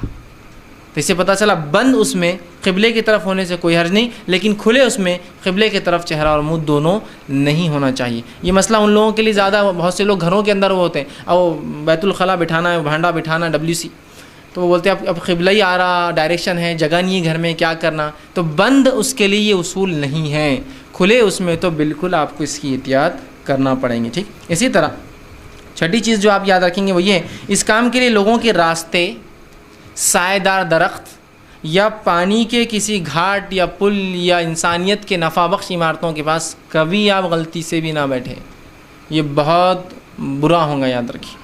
نبی اکرم صلی اللہ علیہ وسلم نے فرمایا، اور دیکھیے اسلام کیسا دین ہے، کیا پاکیزگی ہے اس کی، اس لیے کہ انسانیت کو تکلیف پہنچ سکتی ہے. آپ نے فرمایا اتقوا الملائن الثلاث، ڈرو 3 قسم کی ملامتوں اور لعنتوں سے. صحابہ نے پوچھا یہ 3 قسم کی کون سی لعنتوں سے ہم بچے جو آپ بیان کر رہے ہیں؟ اور یہ مستدرک حاکم کی روایت ہے. آپ نے فرمایا پہلا جس چیز سے تم کو بچنا ہے، جو لعنت کی پہلی قسم ہے وہ یہ ہے گھاٹ کے قریب بیت الخلاء کو بیٹھنے سے. گھاٹ مطلب سمجھ رہے، پانی جہاں آ کے لگتا ہے، ساحل ہے، سمندر کا، ندی ہے، تالاب کا ہوتا ہے نا، ہر جگہ سے پانی تالاب میں لے نہیں سکتے آپ، ایک جگہ ہوتی ہے گھاٹ بولتے ہیں اس کو. آدمی کپڑے دھوتا ہے، جانور پانی پیتے ہیں، انسان پانی بھرتے ہیں. گھاٹ کے کنارے قریب، درمیانے راستہ، سڑک کے بیچ میں، یا سائے دار درخت کے نیچے پیشاب یا پیخانہ کرنے سے بچو، اس لیے کہ یہ تینوں عمل ملعون ہیں، لعنت والے ہے نا. اور کیسی خطرناک لعنت ہوتی ہے، رسول اللہ صلی اللہ علیہ وسلم نے کتنی بہترین بات بتائی، اس سے انسانیت کو تکلیف ہو سکتی. دیکھیے اب کسی نے گھاٹ کے پاس پیشاب یا پیخانہ کر دیا، ایک آدمی یا عورت وہاں گھاٹ پہ آتے کیا بولتے ہو؟ ارے لعنت ہے یار غلیظ آدمی پر. آپ تو چلے گئے، آپ پہ لعنتیں پہنچ رہی ہے کنٹینیو. لعنت کریں گے نا کوئی بھی، کسی کا جانور پھسل گیا اس پر سے، کوئی انسان پھسل گیا اس پر سے، کسی کو نقصان ہو گیا اس چیز کی وجہ سے، اس کے بعد اس کی بدبو جو 2-3 دن رہیں گی، اسے ہر آدمی آپ پہ لعنت کریں گے. یاد رکھیے رسول فرما رہے ہیں ان 3 لعنت کرنے والے عمل سے بچو، اس لیے کہ ایسی لعنت ہوتی ہے، آپ تو چلے گئے، لوگ لعنت بھیجتے رہتے ہیں آپ کے اوپر، اور اس کی پتہ نہیں کتنی نقصان اور کتنی تکلیفیں انسانیت برداشت کرتی ہیں. اس کی ہوتا ہے گاڑیاں اسکٹ ہو جاتی ہیں بہت سی مرتبہ. یہ تو آج کل کے زمانے اچھے ٹائر بہت اچھی قسم کے آتے ہیں فلاں ہیں. ایک زمانہ تھا گاڑیاں روڈ سے اسکٹ ہو گئی اس وجہ سے کہ لوگوں نے غلاظت سڑکوں پہ کر دی، اور اتنے زیادہ کی گاڑی ایک بار ٹریک سے نکلی تو وہ غلاظت میں جب گئی تو وہ اسکٹ ہو گئی پوری. دیکھ رہے آپ لعنت ہے نا، وہ ان لوگوں کو جو تکلیف پہنچی اس کے لیے معلوم لعنت والے مستحق کون ہیں. اگر نظروں سے دور جاتے تو کسی کو تکلیف ہوتی، نہ کوئی گھاٹ ہوتا، نہ کوئی راستہ ہوتا، نہ کوئی سائیدہ درخت ہوتا. اب لوگ سائیدہ درخت میں آرام کرنا چاہتے ہیں، آرام کرنے اور دیکھا کہ یہاں تو غلاظت پڑی، لعنت، لوگ لعنت بھیج رہے ہیں، تو بچیے. ٹھیک. اسی طرح ایک روایت میں آتا ہے نبی اکرم صلی اللہ علیہ وسلم نے فرمایا اور کہا کہ ایسے جو ہے درخت کے نیچے بھی لعنت بچو جو پھلدار درخت ہوتا ہے. پھلدار درخت کے اس لیے ہو سکتا ہے لوگ پھل کھانے آئیں اور وہ غلاظت کی وجہ سے آپ پہ لعنت بھیجے. تو اندازہ لگائیے کہ کہاں کرنا ہے، کیسا کرنا ہے، کہاں جانا ہے، کیا معاملہ ہے، سب رسول اللہ صلی اللہ علیہ وسلم نے بتا دیا. ان چیزوں پہ عمل کرے تو انشاءاللہ ایک بہترین صاف ستھرا اور شفاف معاشرہ مسلمانوں کا بنے گا. آج ہم اپنے محلوں میں نکلیے، بہت سے لوگ اپنے بچوں کو نکالتے اور گھر کے سامنے بٹھا دیتے بیت الخلاء کے لیے. میں یہ بات سمجھتا ہوں کہ آپ کو اللہ نے مال و دولت نہیں دی ہے، آپ کی غربت کی حالت ہے، لیکن اس حالت میں بھی کیا اتنی تمیز نہیں ہو سکتی کہ ہم بستی سے تھوڑا سا دور نکلنے کی صرف کوشش کریں؟ یہ تو کر سکتے ہیں نا. بہرحال اس کے بعد جو چیز ہم یاد رکھیں گے وہ یہ 8ویں چیز کی قضاء حاجت کو جب انسان جائے پیشاب پیخانے کے لیے تو آپ صلی اللہ علیہ وسلم نے گفتگو کرنے سے منع کیا ہے نا. ہمارے پاس بہت سی بار میں نے دیکھا کہ گاؤں کے اندر خاص طور سے لوگ ہوتے ہیں، چلو جا کے آئیں گے، چلو جا کے آئیں گے، پلان کر کے ہوتا پہلے وہ دونوں اپنا ٹائم میچ کر لیتے ہیں اور پانی لے کر چلے ہیں اور آمنے سامنے بیٹھ کر کیا چل رہا کھیتی کا تیرے، کیا ہو رہا تیرا معاملہ، کیا تیرا یہ چل رہا میرا، آمنے سامنے یا بازو بازو بیٹھ کر بات چیت چالو، یا الٹے بیٹھتے پیٹ کو پیٹ کر کے پھر بات چیت چالو. آپ سب نے منع کیا اس لیے کہ اس سے بےحیائی پھیل سکتی ہے، بے شرمی پھیل سکتی ہے، برائیاں عام ہو سکتی ہے. انسان برائی کو برائی نہیں سمجھنا شروع کرتا ہے، وہ ایک عام معمول زندگی کا ہو جاتا ہے. تو آپ نے اسے منع کیا. حدیث کے الفاظ یوں ہیں، یہ جو ہے مسند احمد کی روایت ہے، 2 آدمی قضاء حاجت کے لیے جائیں تو ایک دوسرے سے چھپ کر بیٹھے، ساتھ جانے میں کوئی اتنی راستہ ہے، احتیاط ہے، چھپ کر بیٹھے کہ ایک ادھر کہیں چھپ گیا ایک ادھر کہیں چھپ گیا، بیٹھے اور آپس میں ایک دوسرے سے باتیں نہ کریں کیونکہ اللہ ان پر ناراض ہوتا ہے. ٹھیک ہے، تو یہ بہت بری بات ہے. یہ تو بہرحال میں گاؤں کی ایک مثال دے دیا، میں نے شہروں میں یہ چیز دیکھی. بوائز ہاسٹل، اس کی گواہی تو میں دے سکتا ہوں کہ بوائز ہاسٹل میں ایک مرتبہ میرا ایک جگہ جانا ہوا، تو میں جب وہاں گیا اور ایک رات مجھے رکنا پڑا. رکنے کے بعد جب فجر کا وقت ہوا تو میں وہاں سے اٹھ کر نیچے اترنے لگا. جب نیچے میں اترا تو میں تھوڑا سا رک گیا اور پھر واپس چلے گیا، اس لیے کہ مجھے ایسا لگا کہ میں ابھی بھی سو رہا ہوں اور خواب میں کچھ دیکھ رہا ہوں. چونکہ جب میں وہاں سے اترا تو سامنے بیت الخلاء تھی اور 4-5 بیت الخلاء اور پوروں کے دروازے کھلے اور لوگ بیٹھے ہوئے اس کے اندر. تو میں جب آیا تو مجھے لگا شاید میں ابھی بھی خواب میں ہوں، میں واپس چلا گیا. پھر جب اوپر گیا تو وہ لوگوں کو ایسا لگا کہ یار ان کی وجہ سے میں گیا، تو سب نے دروازہ بھیڑا، پھر سب نے دروازہ بھیڑا. کچھ نے بتایا مسلمان غیر مسلم دونوں تھے اس کے اندر. اندازہ نہیں کیا بے حیائی ہے کہ ہاسٹل کے دروازے کھلے بیت الخلاء کے اور کھلے بیٹھے، کہ میں اوپر سے اترا تو مجھے لگا میں ابھی خواب میں ہوں. فجر کے وقت میں آدمی کیا ہوتا، پوری نیند جاگتا بھی نہیں، مسجد جانے تک کبھی اس کی نیند جاگتی پوری. تو مجھے لگا شاید میں غفلت میں ہوں تو واپس چلا گیا. اب میں لگا میں غفلت میں نہیں، ان لوگوں کو سمجھ میں آیا دروازہ بھیڑا تو پھر میں اتر کر گیا. تو مجھے تعجب ہوتا، کہا ایسی سسٹم ہے ہاسٹلس میں، یہ معاملہ رہتا، کوئی شرم نہیں، کوئی حیا نہیں، سب دوست تو ہے، سب ایک جیسے تو ہے، مرد تو ہے نا سب، اس میں کیا ہے.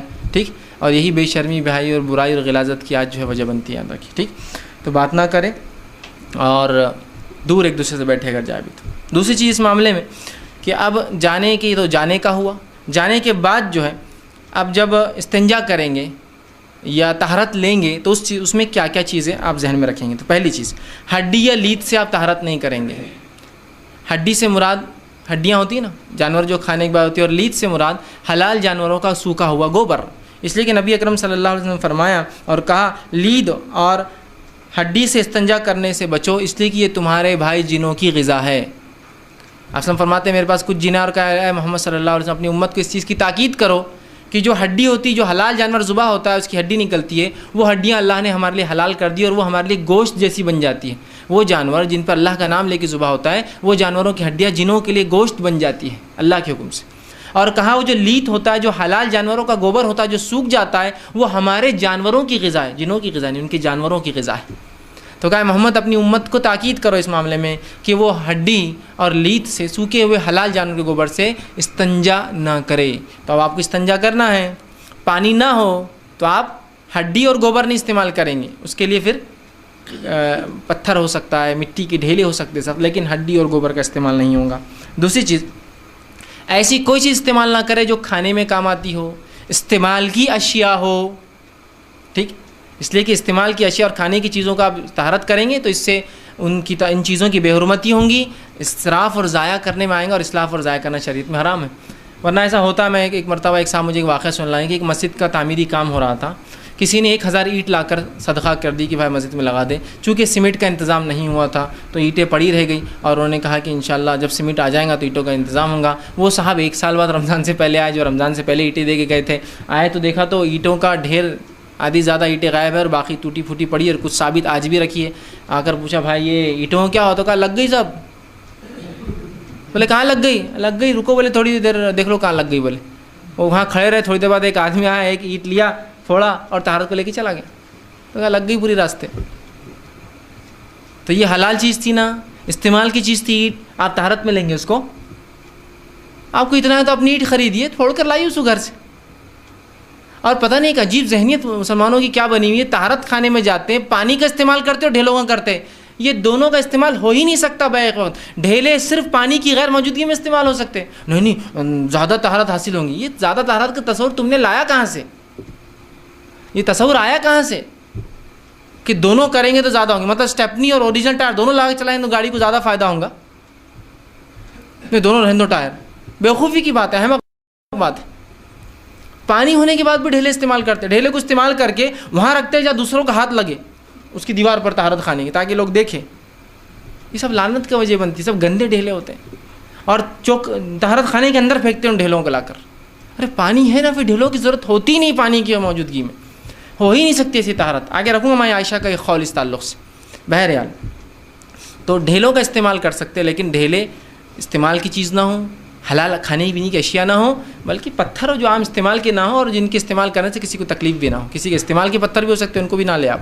بہرحال ٹھیک۔ دوسری چیز جو ہے، تیسری چیز جو ہے، طہارت کے لیے سیدھے ہاتھ کا استعمال نہ کریں۔ نبی ایک اور شرمگاہ کو چھونے کے لیے سیدھے ہاتھ کا طہارت سے مراد دھونے کے لیے اور ہاتھ لگانے کے لیے سیدھے ہاتھ کا استعمال نہ کریں، بلکہ پانی صرف سیدھے ہاتھ سے لے سکتے ہیں آپ، استعمال الٹے ہاتھ کا ہوگا دھونے میں بھی اور ہاتھ لگانے کا جہاں معاملہ ہوگا۔ اس لیے کہ نبی اکرم صلی اللہ علیہ وسلم نے کہا، صحیح بخاری اور صحیح مسلم کی متفق علیہ روایت، آپ نے فرمایا لا یمس احدکم ذکرہ بیمینہ، کوئی شخص اپنے سیدھے ہاتھ سے اپنی شرمگاہ کو نہ چھوئے، ٹھیک۔ اور پھر آپ نے فرمایا کہا وہ ہوا بولو، اور جب وہ پیشاب یا پیخانے کو جائے، ولا یمسہ من الخلاء بیمینہ، اور جب وہ بیت الخلاء جائے تو دھونے میں بھی جو ہے سیدھے ہاتھ کو استعمال نہ کرے۔ نہ چھونے میں سیدھا ہاتھ استعمال ہوگا، نہ دھونے میں سیدھا استعمال ہوگا۔ دھونے سے مراد ہاتھ لگانے کے معاملے میں تو آپ سیدھے ہاتھ سے پانی لے سکتے ہیں، لیکن شرمگاہ کو صرف الٹا ہاتھ لگا سکتے ہیں آپ، اس لیے کہ سیدھا ہاتھ لگانا اس کو حرام ہے۔ یاد رکھیے کہ آپ نے کیا فرمایا کہ مت چھوو، مت لگاؤ سیدھا ہاتھ، تو نہ کہ الفاظ مطلب رکنا ہے وہ حرام ہے۔ مجبوریاں، جسمانی کمزوریاں، جسمانی مجبوریاں، طہارت خانوں کے یا سسٹم کی کبھی مجبوریاں ہو سکتی ہے، وہاں اللہ انشاءاللہ معاف کرنے والا ہے، لیکن عام حالت میں سیدھے ہاتھ سے نہ آپ چھوئیں گے نہ دھوئیں گے، اس سے پانی لے سکتے ہیں، باقی تمام کام الٹے ہاتھ سے آپ کریں گے، ٹھیک۔ تو اس کی ممانعتیں بہت سے لوگوں کو دیکھا گیا وہ سیدھا اور الٹے کوئی تمیز نہیں کرتے، بالکل تمیز کیجیے، اس لیے کہ آپ نے اس کی تاکید فرمائی ہے، ٹھیک۔ اسی طرح چوتھی چیز جو ہے، ڈھیلوں کا استعمال کرے تو کم از کم 3 ڈھیلوں سے طہارت کرے، اور اس سے زائد کی ضرورت پڑے تو پھر طاق عدد میں 8 نمبرز میں سے 3، 5، 7 یا اس سے ایسا نمبرز میں 9 ایسا ہو سکتا ہے، ٹھیک ہے۔ تو ڈھیلوں کا استعمال جب آپ کریں گے تو منیمم 3 سے ڈھیلے سے ہوں گی طہارت، یاد رکھیں 3 ڈھیلوں سے، 3 ڈھیلوں سے۔ اب کچھ لوگ بولتے ہیں ایک ہی ڈھیلا لے کے 3 طرح سے استعمال کرے تو رسول اللہ 3 ڈھیلے کیوں بول رہے ہیں، مطلب خامخواہ ہے کہ 3 بولنا، لفظ 3 کا لانا۔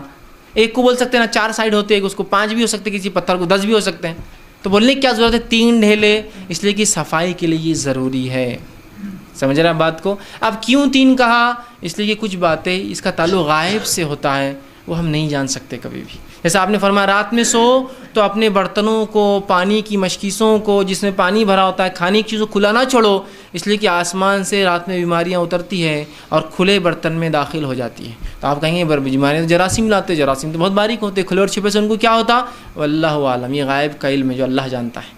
ہو سکتا ہے اللہ روک دیتا ہوں گا جس کو ڈھاکا ہوا ہوتا ہوں گا، اور اللہ اجازت دے دیتا ہوں گا جس کا کھلا ہوتا ہوں ان جراثیم کو، واللہ عالم، یہ غائب کا معاملہ ہے۔ تو کیوں 3 سے، واللہ عالم، یہ غائب کا معاملہ ہے، لیکن اتنا کرنا ہے ہم کو احتیاط، ٹھیک۔ اس لیے کہ نبی اکرم صلی اللہ علیہ وسلم صحیح مسلم کی روایت فرمایا، رسول اللہ صلی اللہ علیہ وسلم نے ہمیں منع کیا کہ پیخانے یا پیشاب کے وقت قبلے رخ منہ کرنا، یا دائیں ہاتھ سے استنجا کرنا، سیدھے ہاتھ سے مطلب دھونا یا اس کو پکڑنا، یا 3 ڈھیلوں سے کم میں استنجا کرنا، 3 سے کم میں نہیں ہوگا، اس سے زیادہ لے سکتے آپ استنجا کرنا، یا لید اور ہڈی سے استنجا کرنا، ان تمام سے منع کیا گیا۔ 3 ڈھیلوں سے کم نہیں لینا، ہڈی اور لید سے استنجا نہیں کرنا، سیدھے ہاتھ سے نہیں چھونا، یہ سب منع کردہ، اور قبلے کی طرف منہ نہ کرنا، ٹھیک ہے، ان چیزوں سے منع ہے، روکا گیا، ٹھیک ہے، اور یہ بہت ضروری ہے، ٹھیک۔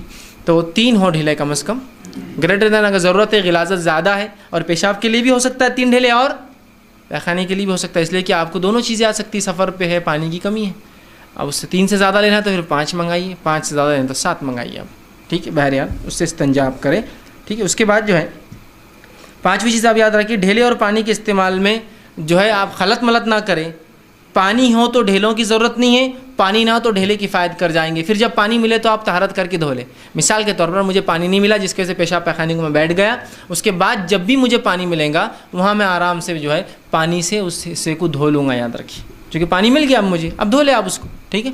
لیکن ڈھیلے اور پانی کا ایک ساتھ استعمال درست نہیں ہے۔ ماں عائشہ رضی اللہ عنہا فرماتی ہے، اور ترمذی کی روایت آپ نے فرمایا، اپنے خاوندوں سے کہو، عورتوں کو کہا، اپنے خاوندوں سے کہو کہ پانی کے ساتھ استنجا کرے، اس لیے کہ مجھے ان سے یہ بات پتہ چلی ہے، یا مجھے اس بات کو کہنے میں ان سے شرم آتی ہے کہ پتہ چلیے کہ یہ پانی کی موجودگی میں ڈھیلوں سے استنجا کرتے ہیں، مجھے ان سے سیدھے بات کرنے میں چونکہ شرم آتی ہے تو تم اپنے شوہروں سے کہو جا کر، کیونکہ عموماً عورتیں شہر میں ہوتی تھی تو پانی میسر ہوتا تھا، مرد سفر پہ جاتے تھے. تو ماں عائشہ کسی نے کہا کہ مرد بہت سی مرتبہ پانی ہونے کے باوجود بھی ڈھیلوں سے استعمال کر رہے ہیں، تو آپ نے کہا مجھے ان سے شرم آتی ہے تمہارے شوہروں سے بات کرنے کو، تو لہٰذا تم عورتوں سے خطاب کر کے کہا اپنے شوہروں سے کہو کہ ڈھیلوں پانی کی موجودگی میں ڈھیلے استعمال نہ کرے،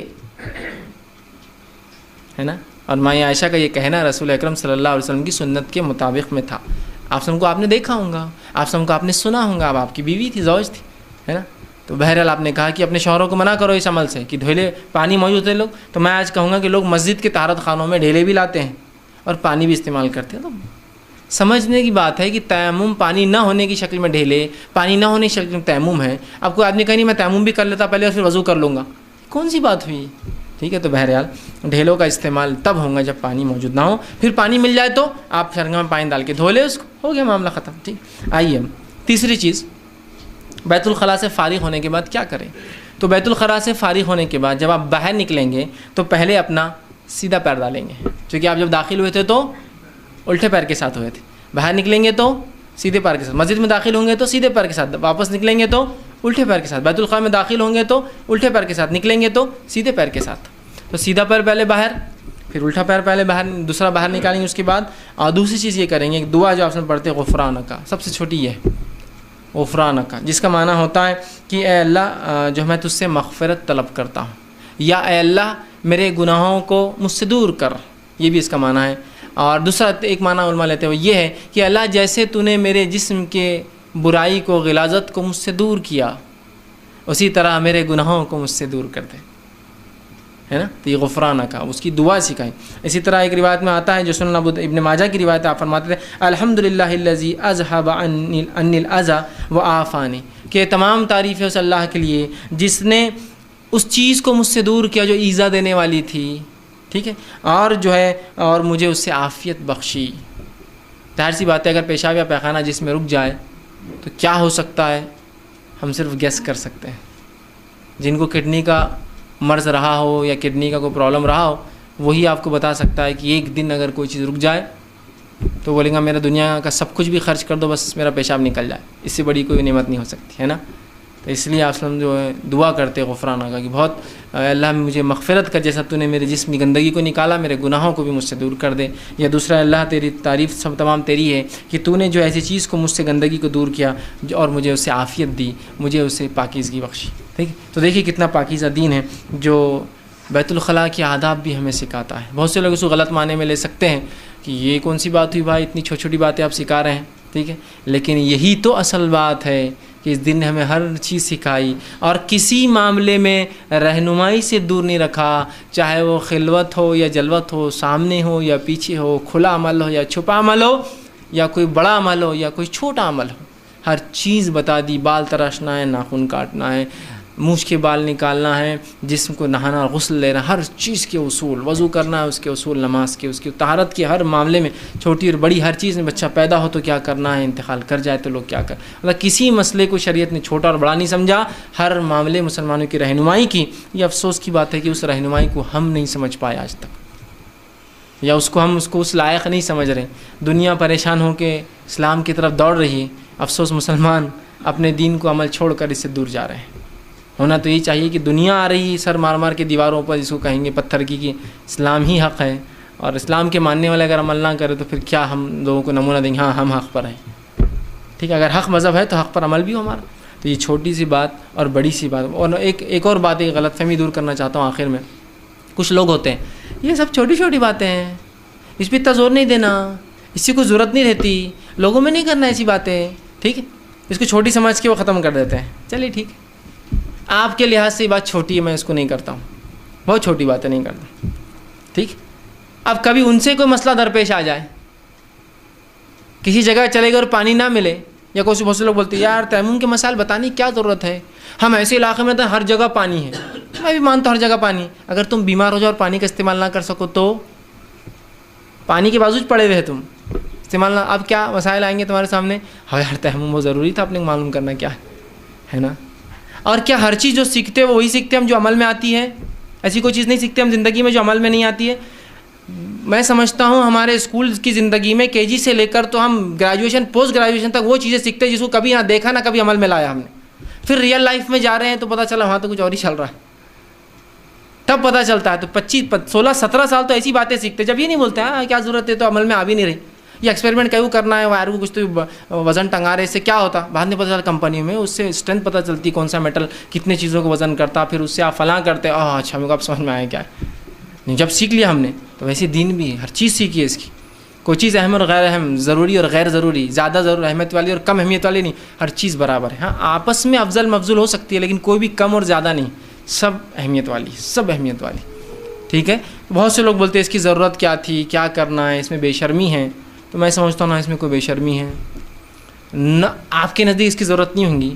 میں سمجھتا ہوں اس کی بہت اہم ضرورت ہے, اس لیے اگر ضرورت نہ ہوتی تو نبی اپنی امت کو نہیں سکھاتے. نبی اپنی امت تو کیوں ایسا علم سکھائیں گے, ایسی بات سکھائیں جو غیر ضروری ہو اور امت کا ٹائم جو ہے ضائع ہو. اور اللہ اپنے دین کو کیوں ایسا بنائیں گا جو لوگ اس کو مانیں ان کے لیے تکلیف ہو. اللہ اپنے دین کو ایسا بنائیں گا جو ہر دور میں اس کے سوفسٹیکیشن کو چیلنج کرتے ہوئے چلتا رہے. آج لوگ جدیدیت میں اپنے کو بڑا سوفسٹیکیٹ بتا دیں, اسلام ہر دور میں ان کے سوفسٹیکیشن سے زیادہ سوفسٹیکیٹ اور ریئلسٹک رہا.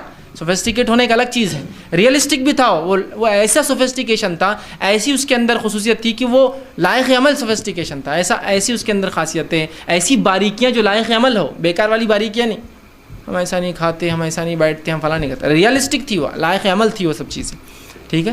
تو بہرحال ہر چیز اہمیت کی حامل ہے. اور بہت سارے لوگ طہارت کے مسائل نہیں جانتے, سب ہاں وہ اس کو ضرورت نہیں ہو بولیں گا, فلاں بولیں گا, اور اتنے سارے اس سے مسائل پیدا ہوتے ہیں اور پھر لوگ جوجھتے ہیں, پھر پریشان ہوتے ہیں. بلکہ میں نے ایسے لوگوں کو دیکھا جن کی عمریں 17 سال 18 سال تھی, مجھ سے آ کر سوال کیا ان نوجوانوں نے کہ طہارت کیسے کرتے ہیں, ہم کو کسی نے بتایا نہیں. اور ہم کو طہارت معلوم, لیکن کیا عمل ہوتا ہے ہم کو آج تک نہیں سمجھ میں آ رہا وہ کیا کرنا چاہیے. سبحان اللہ. ویسے نوجوان جن کی 17 18 سال کی زندگی ایسی جاری, کیا ہوں گا, اور والدین کیا جواب دیں گے کہ بالغ تو یہ 7 8 9 10 سال 12 سال میں ہوتے ہیں, 6 سال سے ان کو یہ نہیں معلوم. اب سب بول رہے طہارت تو طہارت, کچھ تو بھی سمجھے, بس چل جا رہے اندر, کچھ تو بھی کر لے رہے. ایگزیکٹلی معلوم. اور اگر کر رہے بھی صحیح عمل تو ان کو معلوم نہیں یہ صحیح ہے, کہ ہمیشہ شک میں رہ رہے کہ یہ طہارت ہے کیا. میں طہارت کیا ہے, آپ پیخانے کو جاتے کیا کرتے ہیں, تو دھو لیتا ہوں, تو بس پیشاب ہو گئے تو شرمگاہ کو دھو لے, یہی طہارت ہے. کہا اچھا یہی طہارت ہے کیا. ہم کو لگتا تھا کچھ تو بھی سوفسٹیکیشن رہتا, اندر کچھ کرنا پڑتا, اس کے کوئی کوانٹٹی رہتی, اتنے بار پانی ڈالنا, ایسا کچھ بھی نہیں. تو یا تو شک میں عبادت کر رہے تھے, یا تو علم ہی نہیں تھا, کچھ بھی غلط کام کر رہے تھے. تو یہ بڑی اہم چیزیں یاد رکھیے. نبی نے جب اس کو اپنے صحابہ تک پہنچایا تو یقیناً یہ سیکھنے والی چیزیں. ہاں ہو سکتا ہے جب ماحول میں اس چیز کا علم ہو تو وہاں مجھے بتانے کی ضرورت نہیں, لیکن آج لوگوں کے پاس علم نہیں ہے, یاد رکھیے. تو ضرورت ہے ان چھوٹی سے لے کر بڑی ہر بات پہ ہم ڈسکس کریں, ہر بات کو بہرحال بتانے کی کوشش کریں. تو یہ چند باتیں تھیں جو میں نے آج آپ کے سامنے طہارت, اس کے اقسام, پاکی اس کے اقسام, کن چیزوں سے طہارت ہو سکتی ہے, اور بیت الخلاء جانے کا, بیت الخلاء بیٹھنے کے بعد اور نکلنے کے بعد کیا عمل رکھیں. اگلے انشاءاللہ عزیز اتواروں میں آپ کے سامنے وضو کب ٹوٹتا ہے, وضو کرنے کا انشاءاللہ عزیز مکمل طریقہ رکھنے کی کوشش کروں گا. اور اگر اس کے بعد وقت ملا تو ہم اس میں غسل بھی انشاءاللہ شامل کریں گے. بہرحال جو بھی ہو تو کوشش کریں گے تاکہ طہارت کے عنوان ہم 2 سے 3 ہفتے لے کر اس کو مکمل کرنے کی کوشش کریں گے. اللہ رب العزت سے آخر میں دعا ہے کہ اللہ سبحانہ تعالیٰ ہمیں جو ہے کہنے سننے سے زیادہ جو ہے عمل کی توفیق عطا فرمائے. جو کچھ کہا سنا گیا اسے عمل کرنا ہمارے لیے آسان کرے. کتاب و سنت کا پڑھنا سمجھنا اس پہ عمل کرنا ہمارے لیے آسان کرے. جب تک ہمیں زندہ رکھے اسلام اور ایمان پر زندہ رکھے. خاتمہ ہمارا ایمان پر ہو. آخر دعوانا الحمدللہ رب العالمین. سبحان ربک رب العزت عما یصفون وسلام علی المرسلین والحمدللہ رب العالمین. جو لوگ نہیں, الحمدللہ رب العالمین والصلاة والسلام علی خاتم النبیین والمرسلین. رب اشرح لی صدری ویسر لی امری واحلل عقدۃ من لسانی یفقہوا قولی. جی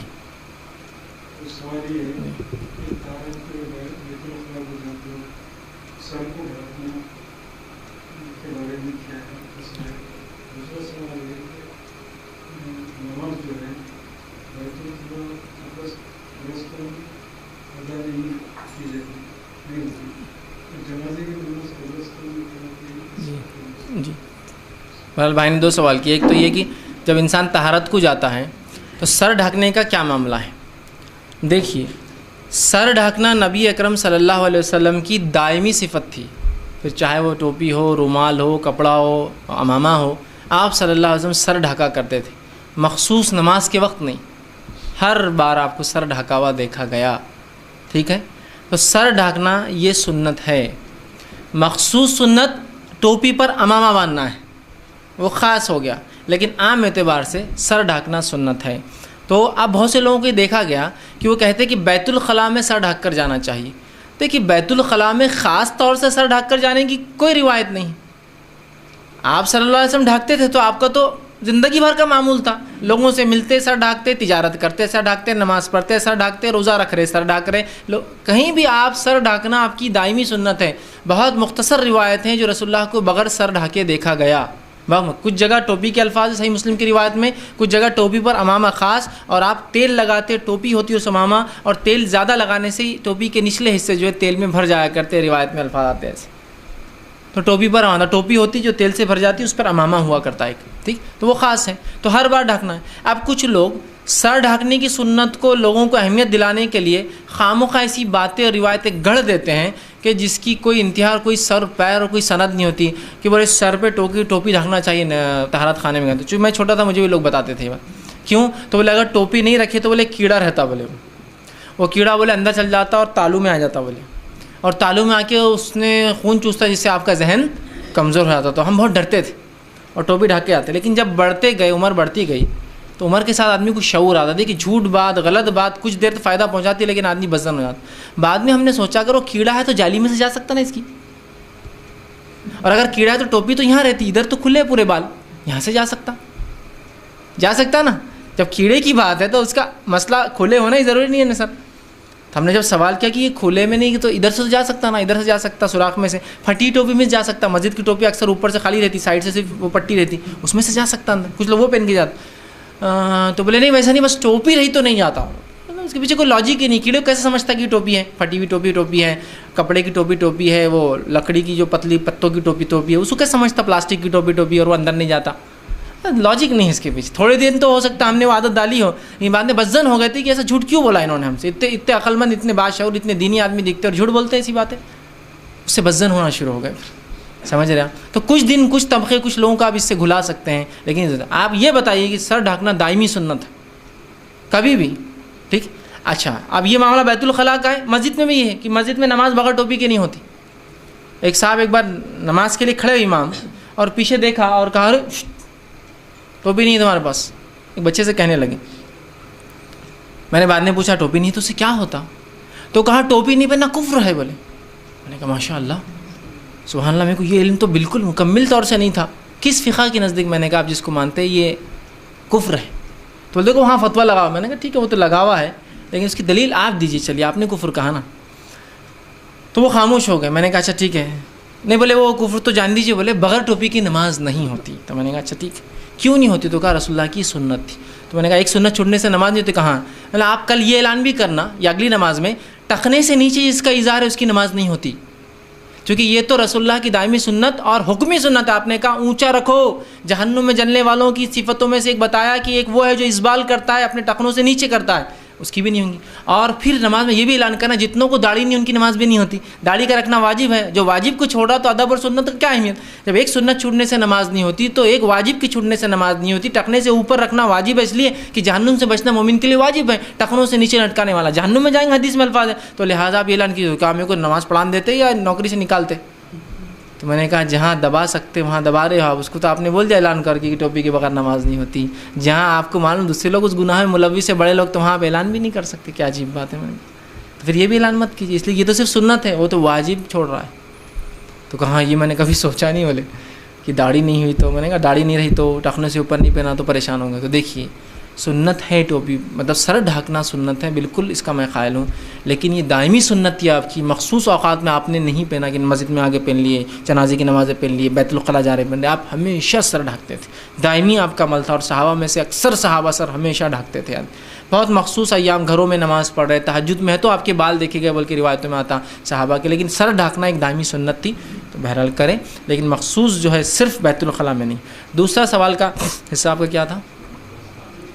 قبرستان میں بہرحال نماز کا بھائی نے پوچھا کہ کیا قبرستان میں نماز نہیں ہوتی یا کیوں نہیں ہوتی. اس کے تعلق سے نماز جنازہ قبرستان میں بہرحال کیوں, جیسا کہ میں نے کہا کہ قبرستان میں نماز نہیں ہوتی تو نماز جنازہ کا کیا. اچھا سوال ہے.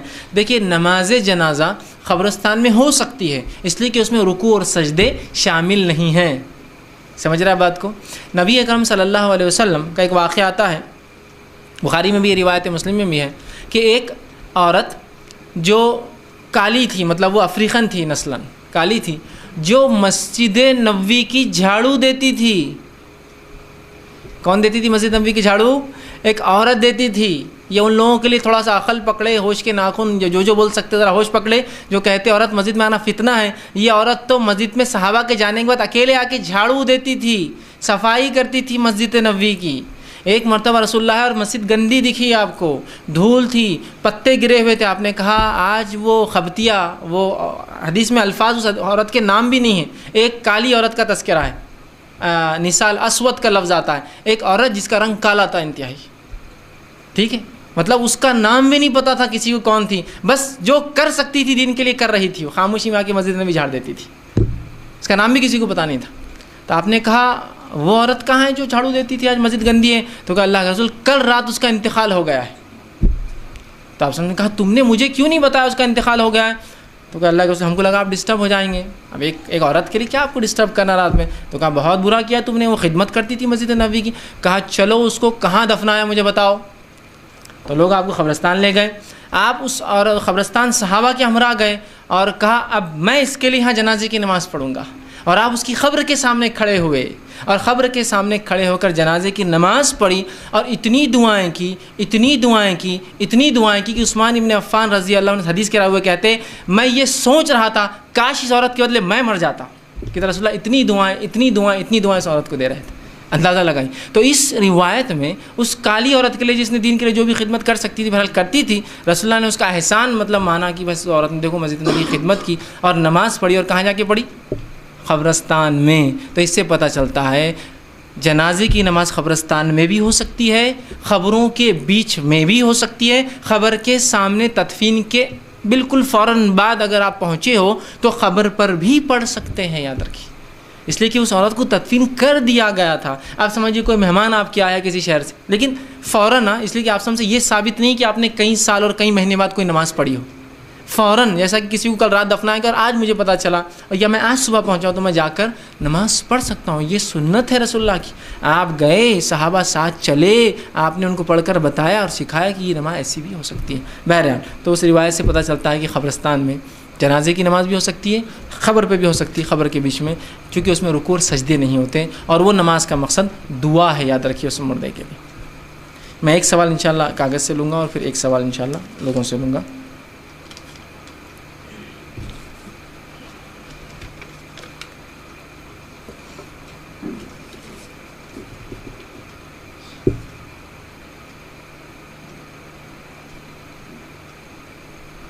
کسی نے ایک سوال کیا کہ آپ سے میرا سوال ہے کہ بعض عورتوں کو یا بچیوں کو سفید پانی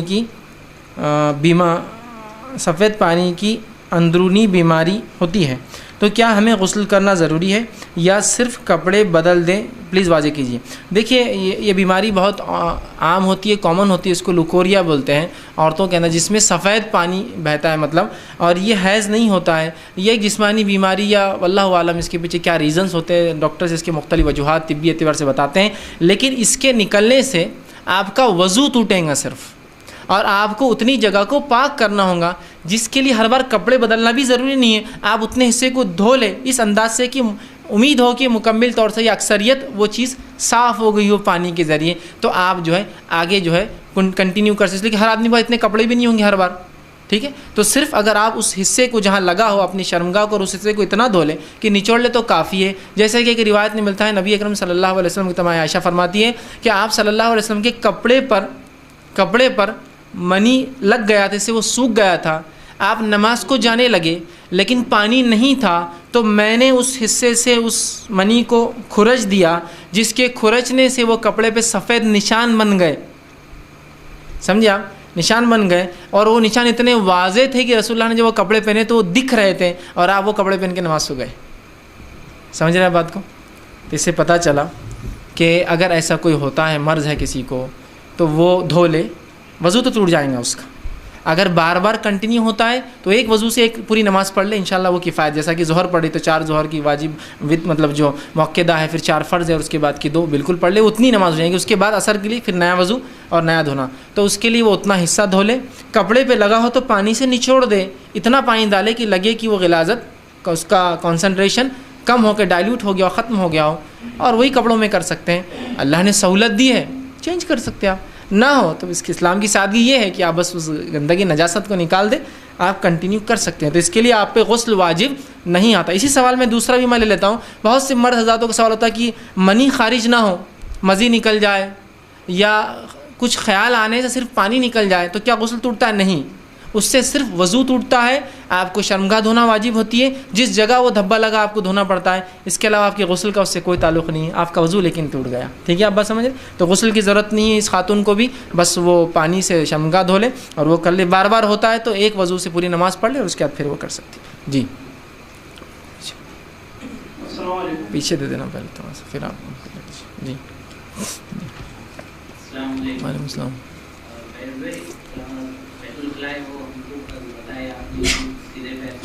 جی اور کبھی وہ کھلے میدان میں وہ یہ حاجت ڈھونڈنے کے لیے ہم جا رہے ہیں، جی تو وہاں پہ کب دعا پڑھنا چاہیے اور داخل کا جو ہے سیدھا پیر جی کس طریقے سے جی بھائی نے سوال کیا کہ جو میں نے بیت الخلاء کے تعلق سے کہا، تو دیکھیے بیت الخلاء میں آپ جب داخل ہوں گے تو الٹے پیر سے داخل ہوں گے اور نکلیں گے سیدھے پیر سے اور دعا پڑھیں گے. لیکن بھائی کا سوال یہ ہے کہ جب کھلے میں ہم جا رہے ہیں تو اب وہاں کیا کریں؟ وہاں تو آپ جہاں چاہیں بیٹھ سکتے، کیا کریں؟ تو یاد رکھیے ایسے معاملے میں جہاں کوئی حدود نہیں ہے، کوئی باؤنڈری نہیں ہے، کوئی چوکھٹ نہیں ہے، کوئی دروازہ نہیں ہے، تو آپ جہاں بیٹھ رہے ہیں اس سے پہلے آپ اپنا لیفٹ قدم ڈال دیں، وہی آپ کے لیے کافی ہے. اور رہا کہ اب دعا کب کرے، تو بیٹھنے سے پہلے آپ دعا کر لیں، اس لیے کہ وہاں کوئی چوکھٹ نہیں، بیت الخلاء کی کوئی لمٹ باؤنڈریز نہیں ہے. اور رہا اٹھنے کے بعد فارغ ہو کے آپ تھوڑا آگے چل جائے تو آپ اپنی دعا کر لیں جو فارغ ہونے کے بعد کی دعا ہے. ٹھیک، تو یہاں چونکہ کوئی باؤنڈری نہیں ہے، کوئی لمٹس نہیں ہے، کوئی چوکھٹ نہیں ہے، کوئی در نہیں ہے جس سے ہم ایگزیکٹ کر سکیں کہ اس سے پہلے مجھے پیر ڈالنا ہے، جانے سے پہلے دعا کرنا ہے. چونکہ وہاں آپ کہیں بھی کر سکتے، تو آپ جہاں جا رہے ہیں بس وہاں کھڑے ہو جائے، وہیں آپ دعا کر لیں. اس کے بعد آپ وہاں جہاں آپ نے فراغت حاصل کی اس سے تھوڑا آگے بڑھ جائے، اپنی دعا کریں اور آپ چلے جائیں. ٹھیک، یہ اس کے لیے ہوگا. چونکہ یہاں شریعت آپ کو پکڑیں گے نہیں، اس لیے کہ یہاں مکلف ہے بھی نہیں، کوئی باؤنڈریز اور لمٹس یہاں ڈیفائن بھی نہیں ہے. جی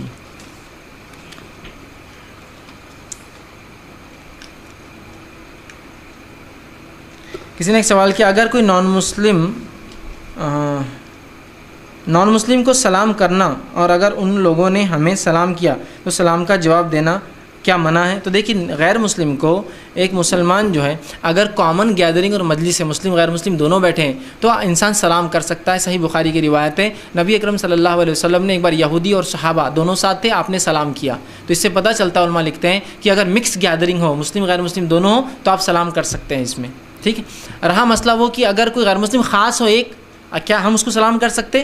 تو اگر کوئی ایسا غیر مسلم جو اثر اور رسوخ رکھتا ہے، پوزیشن اور پوسٹ رکھتا ہے اپنے قوم کے اندر، جس کو اگر آپ کو لگتا ہے کہ اس کو سلام کرنے سے، تعلقات بڑھنے سے اسلام سے نزدیک آ سکتا ہے، تو اس کو آپ سلام کر سکتے. لیکن اس کے سلام کرنے کا طریقہ یوں ہوگا، السلام علیکم من اتبع الہدی، سلامتی ہو اس پر جس نے ہدایت کو قبول کیا، کنڈیشنل سلام. رسول اکرم صلی اللہ علیہ وسلم عام یہودیوں کو، عام نصرانیوں کو، عام کافروں کو کبھی سلام نہیں کیا، لیکن آپ نے کافر بادشاہوں کو، سلاطین کو، ان کے حکمرانوں کو اور گورنر کو سلام کرتے تھے، لکھتے تھے، اس اعتبار سے کہ اس سے ان کی نزدیکی بڑھیں گی ہم سے. عام لوگوں کو نہیں کیا. لیکن تو اگر آپ کو لگتا ہے کوئی پوزیشن یا پوسٹ والا غیر مسلم، تو یہ سلام کریں گے، السلام علیکم من اتبع الہدی، جس نے ہدایت کی اتباع اور پیروی کی. کنڈیشنل سلام ہے، مطلب اگر ہدایت کی پیروی کرتے ہو تو، نہیں تو نہیں. سمجھ رہے ہیں آپ بات کو؟ اب رہا کسی غیر مسلم نے آپ کو سلام کر، یہودی ہو، نصرانی ہو، غیر مسلم ہو، ہندو ہو، بدھ ہو، سکھ ہو، جین کوئی بھی ہو، اگر وہ کہتا ہے السلام علیکم تو آپ جواب میں کہیں گے وعلیکم، تم پر ہی، مطلب جو تم نے مجھ پر بھیجا تم پر، اس لیے کہ جس کے پاس سلامتی نہیں ہے وہ دوسروں کو سلامتی نہیں دے سکتے. سلامتی اسلام سے آتی ہے، اس لیے اسلام کے ماننے والے دوسرے کو سلامتی کا پیغام دیتے ہیں. جو ویسے ہی سلامت نہیں جہنم کی آنکھ سے، وہ ہمیں کیا دعا دے سکتا ہے؟ تو کہا وعلیکم، تم پر بھی، یا جو تم نے دیا تمہارے لیے. ٹھیک ہے، جیسے کہ یہودی رسول اکرم صلی اللہ علیہ وسلم کرتے اور آپ کہتے وعلیکم، تم پر ہی.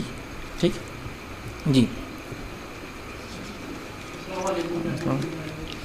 آج کا سوال تھوڑا آج کے موضوع سے تھوڑا ہٹکے ہیں. کچھ لوگ حج کو جاتے ہیں یا عمرہ کو جاتے ہیں، تو ان میں سے انہوں نے اپنے منہ سے قبول کیا کہ میں نے وہاں کچھ حاجیوں کی اصلاح کی، مطلب ان کے بال نکالے اور وہ بھی احرام کے حالت میں، اور تھوڑا ایک بازو ہٹ کے، جیسا پولیس پکڑی گئی، ڈر کے ہمارے بازو بیٹھے 10-20 لوگوں کی انہوں نے اصلاح کر ڈالی جی، اور اسے جو پیسہ تھا لے لی. جی. اس کے علاوہ ہمارے کچھ تاجر بھائی ہیں جو خاص طور سے عمرے کو جاتے ہیں تو اپنے والدین کو بولو یا خودداران صاحبان کو سر کو لے جاتے ہیں یا سالوں کو لے جاتے ہیں کہ وہاں سے زیادہ تعداد میں لونگ یا الائچی یا کسی قسم کی چیزیں لانا اور یا زیادہ دام میں بیچنا. تو ان چیزوں کے تعلق سے وہ احرام میں اس نے کٹنگ کیا کیا؟ احرام کیا تھا انہوں نے اس کو قبول کیا. اس کا حج ہو گیا تھا؟ حج ہو گیا. اچھا ٹھیک ہے. بہرحال بھائی نے سوال کیا کہ کچھ لوگ ہیں جو وہاں گئے اور سمجھ لیجیے اپنا عمرہ یا حج کر لیا, اس کے بعد وہ بازو کھڑے ہو کر کہ پولیس والا نہ دیکھے ایک دوسرے کی کٹنگ کر دیتے. اس میں کوئی حرج نہیں اور اس کے پیسے لے لیتے, اس میں بھی کوئی حرج نہیں. اس لیے کہ قرآن کی ایک آیت ہے کہ اگر کہ تجارت کی غرض سے سمجھو حج کے لیے کوئی جا رہا ہے اور حج کو جانے کے ساتھ اس کی تجارت کی بھی غرض ہے, اس لیے کہ دو کام الگ نہیں ہو سکتے یہ, تو ایسی نیت میں بھی کوئی انشاءاللہ عزیز حرج نہیں اللہ نے کہا. ٹھیک ہے, اس لیے کہ نیت حج کی ہے لیکن تجارت بھی ساتھ کرنا چاہتا ہے تو کوئی مسئلہ نہیں. تو لہٰذا اگر اس شخص نے وہاں احرام کی حالات میں اگر کٹنگ کر دی ہو تو کوئی اس میں مسئلہ نہیں, اور اس کے بدلے کو اجرت چونکہ ہوتا ہے کٹنگ لوگ ایک دوسرے کی کر دیتے ہیں. یہ تو آج کے زمانے میں وہاں حجام ہوتے ہیں, لیکن اگر 1983 82 81 80 سے پہلے جائیے تو لوگ خود ہی اپنی کٹنگیں کرتے رہتے تھے, خود اپنی قربانیاں کرتے تھے. وہ بالکل ایک میدان کے اندر پورا خون ہوتا تھا ہر جگہ, اپنے ڈنڈے لگا کے لٹکا کے بالکل بہترین صلاح دے کے اس کو صاف صاف, چونکہ جب اتنا ماڈرنزم نہیں تھا اور سہولتیں اتنی نہیں تھیں, بلکہ گرمی کے مارے لوگوں کے پیروں پر چھالے آ جاتے تھے. چونکہ فرش کا وہ بہترین انتظام جو آج ہے ویسا اس زمانے میں نہیں تھا, رف فرشیاں تھیں. اور جو صحیح آپ کرتے ہیں, یہ 1980 کی بات کر رہا ہوں, صحیح کے اندر دکانیں تھیں دونوں طرف لگی ہوئی, جہاں صحیح ہو رہی وہاں سیل تھا پورا. تو یہاں تاجر تجارت بھی کرتے اور لوگ صحیح بھی کرتے تھے حج کی, معلوم آپ کو, صفا مروہ کے دونوں طرف دکانیں تھیں لگی ہوئی. آپ دیکھیے پرانی فوٹوز, تو وہ سہولت نہیں تھی. تو اگر وہ اس طرح کر رہا تھا انشاءاللہ اس میں حرج نہیں. دوسرا سوال تھا کہ کچھ لوگ عمرہ کو جاتے ہیں یہ حج کی نیت سے اور کچھ زیادہ لوگوں کو لے جاتے ہیں تاکہ کچھ مال تجارت سونا ہو. ایسا ایک آدمی کے لیے آج کل کافی کلو سونا تک چھوٹ ہے, یا $50,000 یا 40,000 شاید $22,000 کی آج ہے, کئی زمانے والے $40,000 یا 50,000 تھی چھوٹ رہتی, تو وہ اپنا منی لے جاتے ہیں وہاں سے وائٹ کرتے ہیں 40 ایک آدمی کے حساب سے $2 لاکھ اگر وائٹ آ رہا ہے مطلب $1 کروڑ وائٹ ہو جاتا ہے ان کا اس میں. تو اس طرح سے کرتے ہیں. تو دیکھیے اس کی نیت اگر حج کی ہے اور حج کے ساتھ یہ کرتا ہے تو انشاءاللہ اس نیت میں کوئی پرابلم نہیں ہے, کوئی گناہ نہیں ہے اس کو. مطلب نیت حج کی ہے اور ساتھ میں وہ چاہتا ہے کہ تجارت بھی کر لوں, تعلقات بھی بنا لوں, ادارے کے لیے چندے بھی وصول کر لوں, ملاقات بھی کر لوں, تو یہ نیت اس کے ساتھ ہے. تو اس میں انشاءاللہ اس نیت میں کوئی قباحت نہیں ہے, اس لیے کہ وہ حج کے ساتھ ایک حلال کام کرنا چاہتا ہے تو شریعت نے اس کی اجازت دی ہے. تو لہٰذا اگر وہ اس نیت سے جا کے عمرہ یا حج کو جاتا ہے, زیادہ لوگوں کو جاتا ہے تاکہ بھائی تمہارا عمرہ ہو جائے گا اور میرا کام بھی ہو جائے گا ساتھ میں, اور آتے ہیں تو انشاءاللہ ایسی نیت میں انشاءاللہ جہاں حج کی بھی نیت ہو, عمرے کی نیت ہو, اور ساتھ میں تجارت کی, چاہے لونگ ہو, الائچی ہو, سونا ہو, ڈالرس ہو, ریالس ہو, اپنے ادارے کے لیے چندہ ہو, یا لوگوں سے ملاقاتیں ہوں, یا کچھ بھی ایسا ہو سکتا ہے. اس کے ساتھ ایسی نیت رکھنے میں کوئی حرج نہیں, اس لیے کہ ایک آدمی دو الگ الگ نیتوں سے اتنے دور سفر کر کے نہیں جا سکتا ہے نا, مالیت بہت خرچ ہوتی ہے. تو لہٰذا ایسا کر لے تو انشاءاللہ عزیز اس میں کوئی شرعی اعتبار سے قباحت نہیں.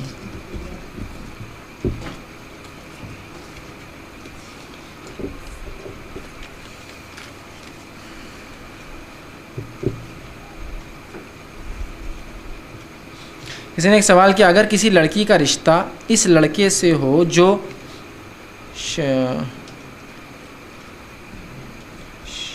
شیعہ, میں سمجھتا ہوں بہرحال شیعہ انہوں نے لکھا, شیعہ کیا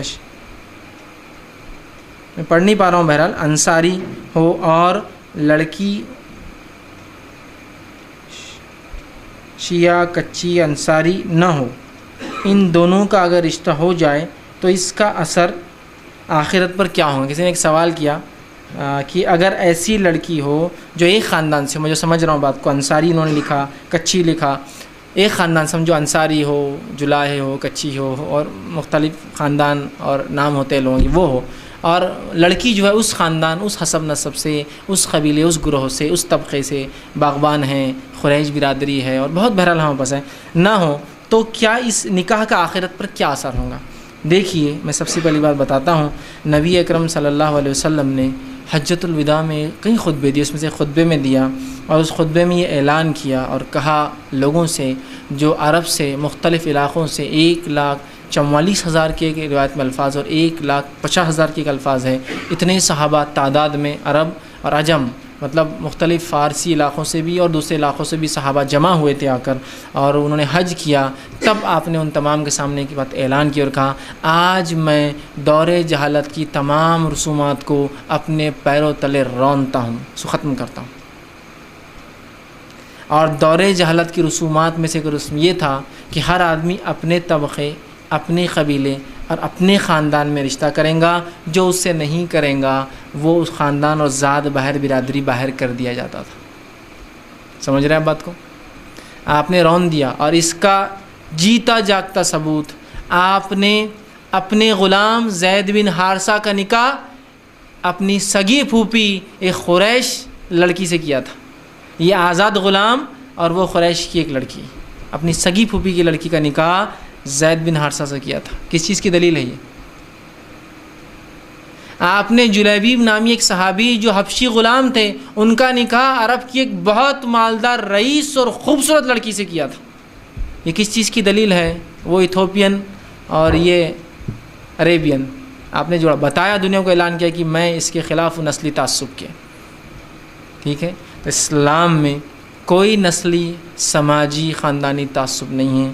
کوئی بھی کسی بھی مومنہ سے، اور کوئی بھی مومن کسی مومنہ، اور کوئی بھی مومنہ کا رشتہ کسی بھی مومن سے کیا جا سکتا ہے، نسلاً افریقی ہو، امریکی ہو، یوروپین ہو، ایتھوپین ہو، کوئی دنیا کے علاقے سے ہو، فلپینو ہو یا چائنیز ہو، کوئی مسئلہ نہیں ہوتا۔ ایمان والا ہے رشتہ ہو جانا چاہیے۔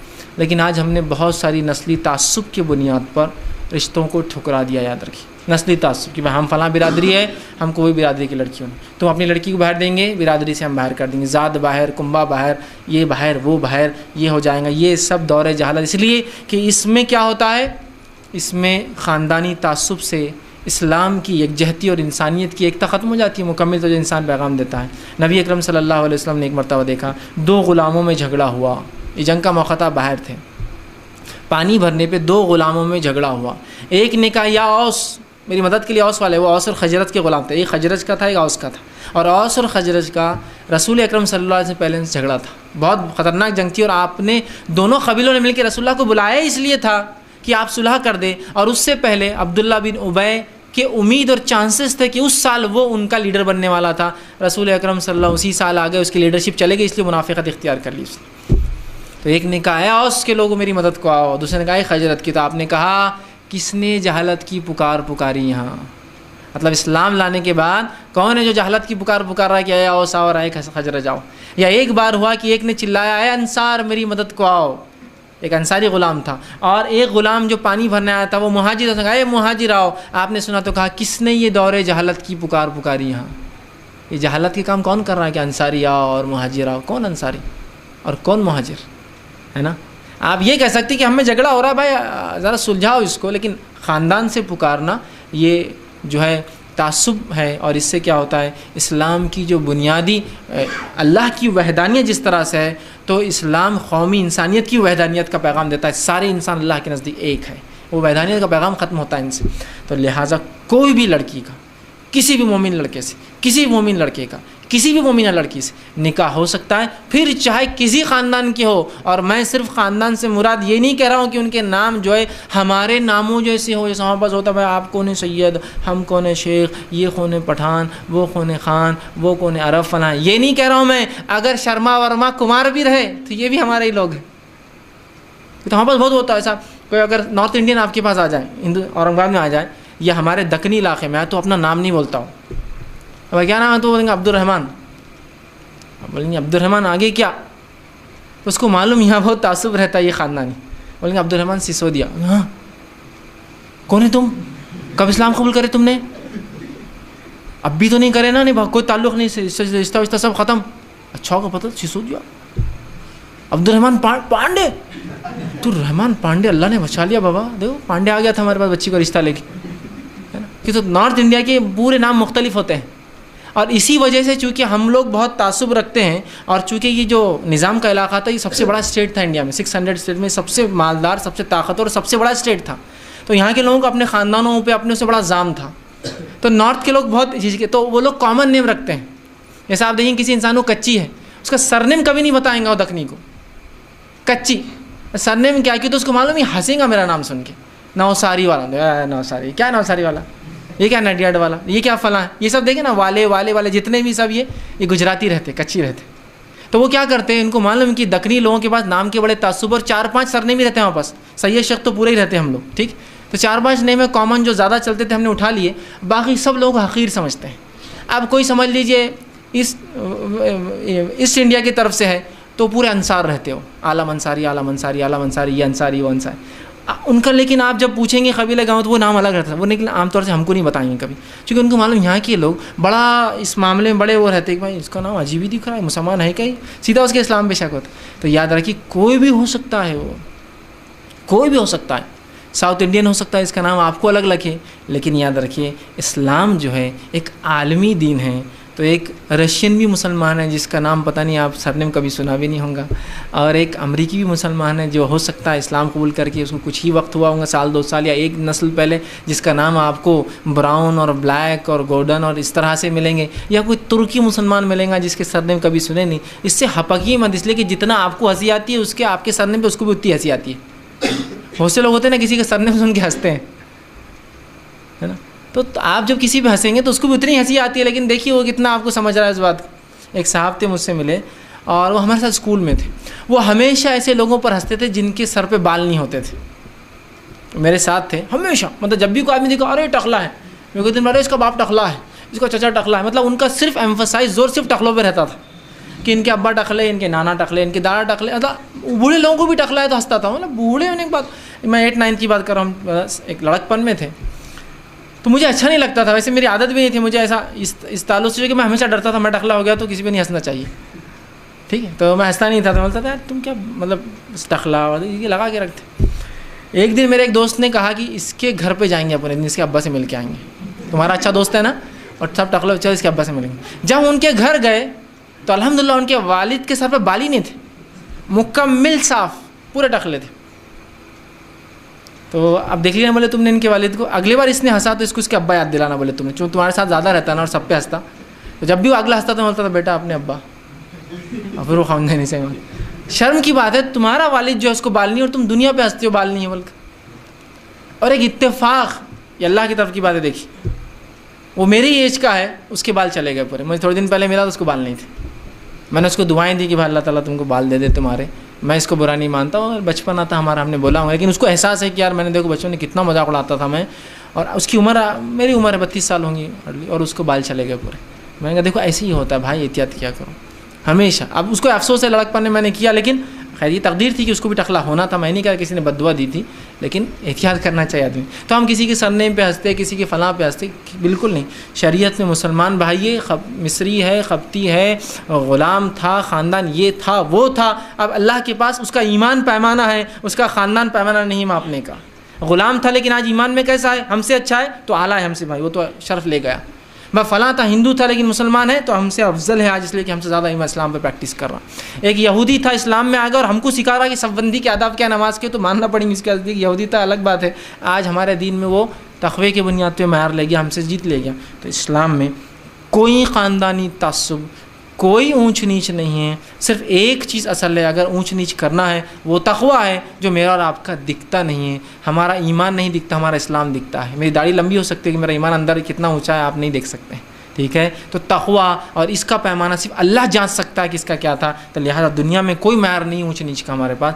تو کوئی بھی خاندان کوئی ہو، کسی بھی ہو، اگر وہ لفظ ایک شیعہ تھا تو بہرحال اس کے بارے میں تو کہوں گا ان کا تو معاملہ مختلف ہوا، لیکن اس کے علاوہ جو سنیوں میں خاندانی ہوتے ہیں اس کے اندر اگر وہ ہو تو بہرحال کوئی حرج نہیں کہ آپ جو ہے ان میں آپس میں ہم نکاح کر سکتے۔ سنی مطلب کتاب و سنت پر ہونا شرط ہے، اس کے بعد آپس میں جو خاندان اور قبیلہ اس سے انشاءاللہ عزیز کوئی فرق نہیں پڑتا۔ جی اچھا جی میرا سوال ہے کہ اگر کسی کیس میں یہ ہو جائے کہ پانی بھی میسر نہیں ہے اور ڈھیلا بھی میسر نہیں ہے تو اس چیز میں ہم کیا کریں؟ اور دوسرا سوال یہ ہے کہ کچھ لوگ ٹیشو بھی یوز کرتے ہیں، اس کا کیا؟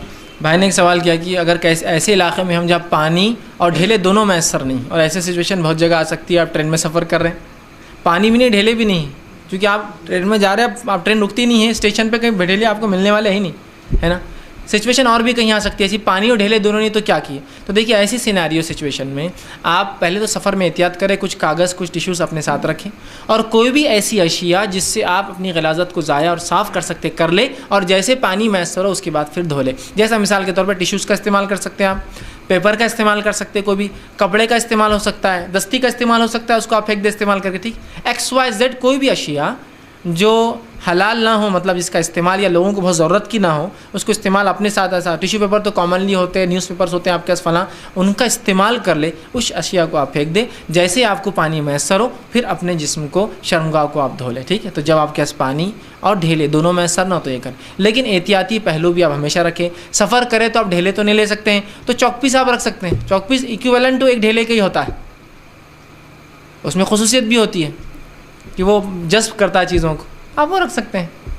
یا سفر پر ہے، تیمم کا مسئلہ آ سکتا ہے تو مٹی چھان کر پیکٹ میں بھر کے اپنے پاس ہمیشہ رکھی، جب ضرورت پڑے اس کو ڈالا اور تیمم ہو گیا آپ کا، ٹھیک ہے؟ تو بہرحال مومن کو چاہیے اپنے طہارت کا، اپنے نماز کے اہتمام کے لیے جو چیزیں ہوتی ہیں ان کا انتظام کر کے ہی وہ نکلے، اور ہو جائے کبھی ایسے حالت ناگزیر ہو جاتے ہیں تو بہرحال جو اشیاء اس کو استعمال کر لیں، دستی ہوتا ہے، کپڑا ہوتا ہے، جو بھی ہے، اور اس کے بعد فوراً جیسے ہی کوئی چیز ملے اپنی شرمگاہ کو بہرحال دھو لے، اور کچھ بھی نہ ملے اور سمجھے طہارت کا معاملہ ہے، پیشاب کا ہی سر، تو بہرحال کچھ بھی نہیں، کوئی چیز میسر نہیں، تو ظاہر سی بات ہے آپ پھر جتنا ہو سکتا ہے صاف کرنا، جھٹک لے، اس کے بعد آپ جو ہے جب بھی پانی ملے تو اپنی شرمگاہ بھی دھو لے اور اپنا کپڑا جہاں آپ کو اندازہ لگا ہوگا اس کو چینج کر لے، ٹھیک؟ یہ اس کے لیے انشاءاللہ حل ہو سکتا ہے۔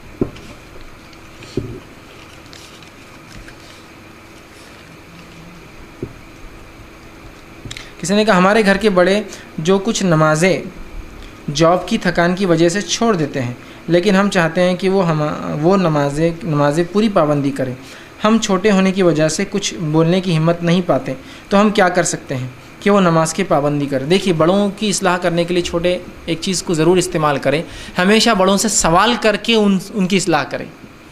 یہ اصلاح کا نبوی طریقہ بھی ہے کہ چھوٹا جو پوزیشن، پوسٹ اور عمر میں ہو، اب اس کو بڑے کی اصلاح کرنا ہے تو وہ علم سیکھنے کے نام پر اس کی اصلاح کریں گا۔ جیسے مثال کے طور پر اب والد ہے آپ کے سامنے اور نماز کی پابندی نہیں کرتے جاب کی تھکان کی وجہ سے، تو وہاں آپ علم سیکھنے کی بنیاد پر ان کی اصلاح کریں گے۔ جیسے کہ آپ یہ سوال کر سکتے ہیں کہ اگر کبھی اپن بہت تھک جائے تو نماز چھوڑنا ہے یا پڑھنا ہے؟ تو بولیں گے نا، یہ نماز پڑھنا ہے کسی بھی حال میں، سمجھ رہے ہیں؟ آپ ان سے سیکھ رہے ہیں لیکن آپ ان کو سکھا رہے ہیں۔ جیسے ایک صاحب اور کہا کہ ایک مسجد میں ایک امام صاحب تھے، زوات غلط پڑھ رہے تھے، میں نے کہا اچھا، پھر میں نے سیدھا ٹائٹ مار دیا ان کو، بولا اب نماز نہیں پڑھوں گا تمہارے پیچھے، اور نکل کے آ گیا۔ میں نے کہا یہ کون سا اصلاح کا طریقہ تھا؟ امام صاحب عمر میں بھی آپ سے بڑے ہیں، اور حافظ قرآن ہوں گے تو علم میں بھی آپ سے بڑے ہیں، اور حافظ کی عزت اور احترام ہم پر واجب ہے، اس لیے کہ اللہ کے رسول صلی اللہ علیہ وسلم فرمایا کہ اللہ فرماتا، حدیث قدسی ہے، جن لوگوں نے 2 لوگوں کی عزت کی انہوں نے میری عزت کی۔ اللہ فرماتا ہے ایک جس نے بوڑھے کی عزت کی اس نے میری عزت کی، اور جس نے حافظ قرآن کی عزت کی اس نے میری عزت کی۔ میں نے کہا تم نے بہت برا کام کیا، وہ جیسا بھی تھا حافظ قرآن تھا، ہز رسپیکٹ، مطلب اس کی عزت ہم پر کمپلسری ہے، واجب ہے ہم پر۔ حدیث قدسی ہے، جس نے 2 لوگوں کی عزت کی اللہ فرماتا ہے اس نے میری عزت کی، جس نے بوڑھے کی عزت کی، اکرام کیا، اس نے میری عزت کی، چونکہ اس لیے کی کہ اس دین نے اکرام دیا بوڑھوں کو، اور اس نے حافظ قرآن کے اللہ کی کتاب رکھنے والے کی بڑا اکرام ہے ان کو، تو آپ نے تو بہت غلط کام کر کے آ گیا۔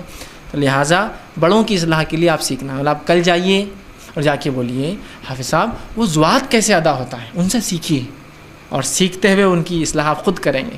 تو انہوں نے ان کو سکھایا والا ضالین، زوات کو ایسا کرتے زبان، ان کو پورا علم تھا۔ پڑھنے میں کبھی کبھار ہوتا ہے انسان سے، علم میں الگ چیز ہے، لیکن عمل میں کبھی انسان کوتا ہو جاتا ہے۔ تو انہوں نے کہا زوات ایسا ادا کرتے ہیں؟ تو انہوں نے کہا کیا زوات واقعی میں ایسا ادا ہوتا ہے؟ تو کہا بالکل زوات ایسا ادا ہوتا ہے۔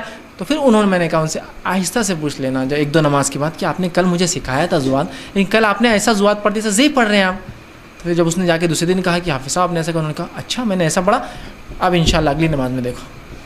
دیکھیے سیکھنے سے سکھا دیا آپ نے۔ اگر اس کو برا بول کے گئے تھے رشتے خراب ہوتے، خواہ آپ ایک عالم دین کی، ایک حافظ دین کی بے عزتی کرے، بالکل نہیں۔ تو لہٰذا بڑوں کی اصلاح ان سے سیکھی۔ تو آپ ان کو سیکھی کہ جیسا میں بہت تھک گئی، سمجھ لیجیے کالج سے آ کے بہت تھک گیا میں، تو میں کیا کروں، نماز پڑھوں یا نہ پڑھوں؟ تو والد کیا بولیں گے آپ کو بتائیے؟ بڑے کیا بولیں گے آپ کو؟ مت پڑھو بولیں گے نہیں بیٹا یہ ضروری ہے۔ تو کیا جاب پر میں جب جاؤں گا جب بھی میرے لیے ضروری رہیں گی نماز، چاہے میں کتنا بھی تھک جاؤں جاب پر؟ بولیں ہاں بیٹا تب بھی ضروری۔ اگر میری جاب وہ رہی، سمجھ لیجیے جو جاب والد کی ہے، آپ کے بڑوں کی ہے، اگر یہ جاب پہ لگے جیسا آپ کر رہے ہیں بولنا، تو تب بھی میرے واجب رہیں گی؟ تو بولیں گے ہاں واجب تو رہیں گی تم پر، بس ختم ہو گیا۔ آپ نے میسج پاس کر دیا۔ بڑوں کی اصلاح ایسی ہی ہوتی ہے، آپ نے سیکھنے کے بہانے سکھا دیا ان کو۔ سمجھ رہے ہیں آپ بات کو؟ یہ ہوتا ہے طریقہ، اور بڑے اس سے جلدی سیکھ لیتے ہیں۔ جیسا کہ آپ سمجھ لیجیے اپنے بچے کو کبھی ناحق مار دیں، ناحق سمجھ لیجیے بچے سب ضد کرے، آپ نے ایک کو مار دیا، اور وہ بچہ آپ کے پاس آیا آپ کا اور کہا میں نے ضد کیا تھا ابو، نہیں میں تھا کیا وہ ضد کرنے والا بھی؟ تو آپ کیا ہوتا، آپ کو معلوم اس نے نہیں تھا، تو آپ شرمندہ ہو جاتے ہیں نا، حالانکہ وہ آپ کو کچھ نہیں بول رہا، اپنا ڈیفینس کر رہا ہوں میں، تو آپ بولتے نہیں آپ نہیں تھے، پھر ایسا آپ نے کیوں مارے ہم کو؟ تو وہ آپ کی اصلاح کر رہا ہے ایک طرح سے. تو آپ بولتے نہیں, بعد میں آپ بولتے نہیں میں بچے بھی رہے تو پہلے دیکھتا ہوں, ایسا نہیں کہ اپنا ہی بچہ تو ہر بار ماروں گا, انصاف بچوں میں. یہ ہوتا ہے نا کچھ لوگوں کا مزاج, سب بچے کھیل رہے تو اپنے بچوں کو مارتے تاکہ لوگوں کو بچوں کو نصیحت ملے, اس سے بچہ بدزن ہو جاتا. اگر اس نے ایک بار پوچھ لیا تو آپ نادم ہوتے ہیں. تو اسی طرح جب آپ چھوٹے ہو کر ان سے کویشچن کریں گے تو بڑے ایک دم ان کو پہلے تو بول دیں گے ہاں ضروری تو ہے, لیکن ان کو سوال جب بھی آ جائیں گا کہ یہ میرے بارے میں ہی تھا, یہ کہ اگر آپ کی جیسی جاب پر میں بھی گیا تو کیا میرے پہ نماز جب بھی پڑھنا پڑیں گی؟ تو بولیں گے ہاں بیٹا پڑھنا تو پڑیں گی, بس نکل جائیے. پھر کوئی ضرورت نہیں آگے بولنے کی آپ کیوں نہیں پڑھتے, یہ ہوگی ان کی اصلاح. اگلی بار وہ خود سوچیں گے یار بچے سوال کرنے لگے میرے سے, بچیاں سوال کر رہے ہیں یار میرے سے, چھوٹے ہیں لیکن مطلب یہ اصلاح کا طریقہ بھی ہے, چھوٹے تھوڑا سا سیکھنے کے بہانے ان کو سکھائیں. ٹھیک ہے, تو بہرحال اس طرح سے آپ ان کی اصلاح کریں, ڈائریکٹ ان کو غلط نہ بولے ورنہ اس سے کیا ہوگا, پرابلم ہو سکتی ہے. ٹھیک ہے جی. السلام. بہت ساری مسجدوں میں خبریں ہوتی ہیں, وہاں پہ نماز پڑھ سکتے ہیں. مسجد میں ہاں مسجد میں خبریں ہوتی جی. ہیں, اور قبرستان میں جو مسجدیں ہوتی ہیں. بھائی نے سوال کیا کہ جو مسجد میں قبر ہے وہاں نماز کا کیا معاملہ ہے. تو ایسی مسجد جس میں قبر قبلے جانب ہو تو اس کے پیچھے نماز نہیں ہوتی. پہلا, ایسی مسجد جس میں قبر کے لیے مسجد بنائی گئی ہو اس میں نماز نہیں ہوتی, کیونکہ اس کا مقصد اللہ کے لیے نہیں قبر کے زائرین کے لیے ہوتا ہے. ایسی مسجد میں قبلہ جانب وہ نماز نہیں ہوتی. ایسی مسجد جس میں قبر پہلے تھی اور مسجد اس کے لیے تعمیر کی کہ لوگ زیارت کو آتے تو بنا دو, اس میں نماز نہیں ہوتی, یاد رکھیے. ہاں اب اطراف و اکناف میں خبریں ہوتی ہے, پیچھے ہوتی ہے, تو انشاءاللہ اس کے آگے آپ نماز پڑھ سکتے ہیں. یہ بات اس لیے کہ ہندوستانی ماحول میں بہت چند مسجدیں ملیں گی جس میں خبریں نہیں ہیں, سمجھ رہے, چونکہ شرک بدعت یہاں عام تھی. تو اب ہم اس بات کو شیخ بن باز کے صالح العثیمین کی فتاوی جن کی بات کر رہا ہوں میں, تو لہٰذا اگر پیچھے سائیڈ میں ہو تو ہو جائیں گے, لیکن وہ خبریں ہوں, درگاہ کی مسجد نہ ہو, مطلب مسجد ہو بعد میں کسی نے تعمیر کر دی ہو, بنا دی ہو خبر, اور پیچھے ہو تو ہو جائیں گے. لیکن اگر قبلے جانب بھی اگر ہے, سمجھ لیجیے ایک درگاہ ہے پیچھے مسجد بنا دی کسی, تو نہیں ہوگی. نہیں آپ بولیں گے دیواریں آڑے, وہ سب کچھ ٹھیک ہے, لیکن نہیں, اس لیے کہ یہاں شرک کا شائبہ ہے. آپ شرک کی طرف آتے ہیں, اور شرک تو اسلام اس کی بدبو بھی نہیں چاہتا ہے, اس کا دھواں بھی نہیں چاہتا ہے کہ مومنوں تک لگے آ کر, اس کے بارے میں تصور بھی نہیں چاہتا ہے کہ لوگ کریں. تو لہٰذا ایسی مسجد میں نماز سے بالکل آپ احتیاط کریں. چونکہ اس معاملے میں علماء کی فتاوی یہ ہے کہ جو خبر کے لیے مسجد بنی ہو تو وہاں صرف خبر کا توڑنا نہیں, پہلے خبر کو توڑا جائیں گا, پھر مسجد کو توڑا جائیں گا, اور پھر نئی مسجد تعمیر ہوں گی جو صرف اللہ کے لیے ہوں گی. سمجھ رہے آپ, اتنے سخت فتاوی. تو بہرحال اس معاملے میں بہرحال ہم احتیاط کریں, اور ایسی جگہوں پہ نماز درست نہیں. کسی نے ایک سوال کیا صرف فوٹو مکسنگ حرام ہے یا نہیں. کسی نے فوٹو مکسنگ کے تعلق سے سوال کیا. دیکھیے فوٹو مکسنگ سے کیا مراد ہے میں سمجھ تو نہیں پا رہا ہوں, لیکن اگر ایسے کوئی آج کل کے چونکہ جس طرح سے دنیا اور جو ماحول اور حالات ہے, بہت کم بار انسان فوٹو یا فوٹوگرافی سے بچتا ہے. تو اگر مین تجارت نہ ہوتے ہوئے آپ کی تجارت مکسنگ کی اور اس میں کچھ چیزیں آ جاتی ہے تو ایک الگ بات ہے. لیکن اگر آپ بولیں گے میں فوٹو مکسنگ یا ویڈیو مکسنگ کا ہی کام کرتا ہوں جس میں شادی کے پروگرام فلاں پروگرام یہ سب آتے ہیں, تو اس کی اجازت تو نہیں دی جائے گی, اس کی اجازت. لیکن ایسی جگہ آپ مکسنگ کرتے ہیں جہاں خبریں بنتی ہے, جہاں دینی پروگرامز بنتے ہیں, جہاں ڈاکیومنٹریز جس میں علم دیا جاتا ہے, جہاں ایسے پروگرام شوٹ ہوتے ہیں اور مکس ہوتے ہیں جس کو انسانیت کے نفع بخش علوم ہوتے ہیں, آرکیٹیکچر ہو گیا, میڈیسن ہو گیا, انجینئرنگ کے سبجیکٹس ہے, سائنس ہے, کیمسٹری ہے, جسے انسانیت کو فائدہ علم ہے, قرآن حدیث کا علم ہے, علماء کی تقریریں ہیں, تاریخی مقامات ہے جس کے بارے میں لوگوں کو علم دینا ہے, خبریں پہنچانا ایک جگہ دوسری جگہ, تو اس میں تو کوئی مسئلہ نہیں. فوٹو ہوتی ہے لیکن یہ ضرورتیں ہوتی ہے, اس کے بغیر چارے نہیں ہوتے ہیں. کیونکہ خبر ایک جگہ کی دوسری جگہ نہیں جائیں گی تو آپ کیسے بتائیں کیا حال احوال چل رہے ہیں, ٹھیک. تو یہ مجبوریاں. لیکن اس کے علاوہ آپ photo mixing as a profession لے کر کچھ بھی بھائی شادی کی آنے دو, یہ آنے دو, وہ آنے دو, تو بہرحال میں کہوں گا اس سے تو اجتناب کیجیے, اس لیے کہ یہ بہت سخت بات ہے. اس لیے کہ حدیث میں بہت سخت الفاظ فوٹو مکسنگ, فوٹوگرافی کے تعلق سے,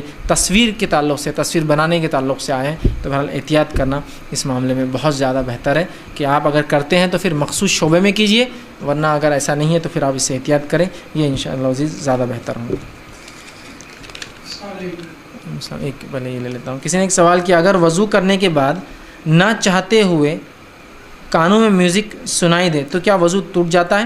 دیکھیے نواقص وضو کن چیزوں سے ٹوٹتا ہے انشاءاللہ میں اگلے اتوار لینے والا ہوں، لیکن مختصر بتا دیتا ہوں. وضو جن چیزوں سے ٹوٹتا ہے شریعت نے بتا دیا، باقی کسی چیز سے وضو نہیں ٹوٹتا. آپ نے اپنی شرمگاہ دیکھ لی وضو نہیں ٹوٹتا، کسی اور کی شرمگاہ بچے آ جاتے کبھی وضو کرنے کے بعد دکھ جاتے وضو نہیں ٹوٹتا، میوزک سننے سے وضو نہیں ٹوٹتا، ٹی وی دکھ جائے تو وضو نہیں ٹوٹتا، گانے سنے آ جائے تو وضو نہیں ٹوٹتا. وضو ٹوٹنے کے مختلف مخصوص شرائط ہے، وہ ہو تو ہی وضو ٹوٹتا ہے اور باقی حالت میں وضو رہتا ہے. تو لہٰذا کانوں میں میوزک آنے سے وضو نہیں ٹوٹتا، اس لیے کہ وضو کا میوزک سے کوئی تعلق نہیں، وہ ایک ذاتی چیز ہے کہ وہ آ رہا ہے لوگ سنا دے رہے ہیں، لیکن وضو سے اس کا کوئی تعلق نہیں، وضو نہیں ٹوٹتا. ٹی وی دکھ گئی جاتا ہے تو لوگ بولتے وضو ٹوٹ گیا، ایک بچہ آ گیا ننگا تو بولتے ارے یار شرمگاہ دیکھ وضو ٹوٹ گیا، خود کی شرمگاہ کپڑے بدلتے وقت دکھ گئی وضو کے بعد تو لوگ بولتے وضو ٹوٹ گیا. تو وضو ٹوٹنے کی شرائط بہت کم ہے، انشاءاللہ میں اگلے ہفتے رکھوں. لیکن آپ نے جو سوال کیا میوزک سننے سے یا کبھی ٹی وی دکھ جائے یا کوئی بچہ چلا جائے جو شرمگاہ خود کی دکھ جائے تو ان تمام چیزیں وضو ناقص نہیں ہوتا. اس کے ناقص ہونے کے مختلف شرائط ہیں اور جو شریعت نے بتا دیے انہی چیزوں سے ٹوٹتا ہے، باقی تمام میں وہ وضو باقی رہتا ہے. جی وعلیکم السلام. پاکی حاصل کرنے کے لیے پیشاب کی چیزوں سے بچنا کس وقت ضروری ہے؟ کبھی ایسے ہوتا ہے کہ مسجد کو جاتے ہیں تو کبھی جانور پیشاب کرتے ہیں، جی اس کی چھینٹیں جو کپڑے پر اٹھ جائے تو اس کا نماز کے ادا کرنے کی. بھائی نے ایک سوال کیا کہ جو وضو ہوتا ہے اس میں پیشاب کی چھینٹوں سے بچنا کتنا ضروری ہے، اور جب ہم راستوں سے جاتے جانور اگر کر دے اس طرح سے تو کیا ہے. تو دیکھیے جانور پیشاب پیخانہ کرے یا انسان کہو، بہرحال اس معاملے میں احتیاط اتنی ہی ہے. آپ کو اگر آپ کے اوپر چھینٹے اڑ جاتے ہیں خود کے پیشاب کے تو آپ کو کپڑے کا وہ مکمل حصہ دھونا پڑے گا. بدلنے کی سہولت ہو تو بدل لے، اچھی بات ہے، اس لیے کہ پیشاب کی چھینٹوں سے نہ بچنا بہت بڑا جرم بلکہ گناہ کبیرہ ہے. اور اگر نہ بدل سکتے ہو تو اتنا دھو لے کہ نچوڑ لے، اگر اندازہ نہیں کہاں اڑا تو گیس کر کے اتنا حصہ دھو لے. بدلنے کی طاقت نہیں سفر میں ہو، گیس کر کے اتنا حصے کو نچوڑ لے اور پانی سے دھو لے. سیم وہی ہوگا کہ جانور کا پیشاب پیخانہ آپ راستے سے جا رہے اڑ گیا تو آپ اتنا اس حصے کو دھو لے کہ آپ کو لگے کہ وہ غلاظت ڈائلوٹ ہو کر بہہ گئی ہوں گی. بدلنے کی سہولت ہو تو بدل لے، نہیں ہے تو اس کو نچوڑ لے، اتنا نچوڑے کہ وہ چیز ضائع ہو جائے.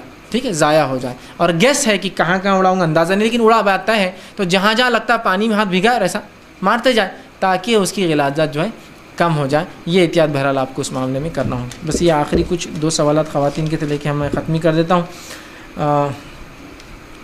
کسی نے سوال کیا کہ کافی لمبا سوال، ایک چھوٹا اوپر لیتا. ہمارے شوہر ہم پر ہر وقت شک کرتے ہیں اور غلط الفاظ استعمال کرتے ہیں، تو ایسے میں ہم کیا کریں؟ دیکھیے سب سے پہلی چیز تو یہ کہ شوہر کا یہ کام نہیں ہے کہ وہ بیوی پر شک کرے، اس لیے کہ نکاح کا جو رشتہ ہوتا ہے، شادی جس کو ہم کہتے ہیں عام زبان میں، یا نکاح جو ہوتا ہے، یہ محبت اور اعتماد، یہ 2 چیزوں پر ہی چلتا ہے یہ پورا رشتہ.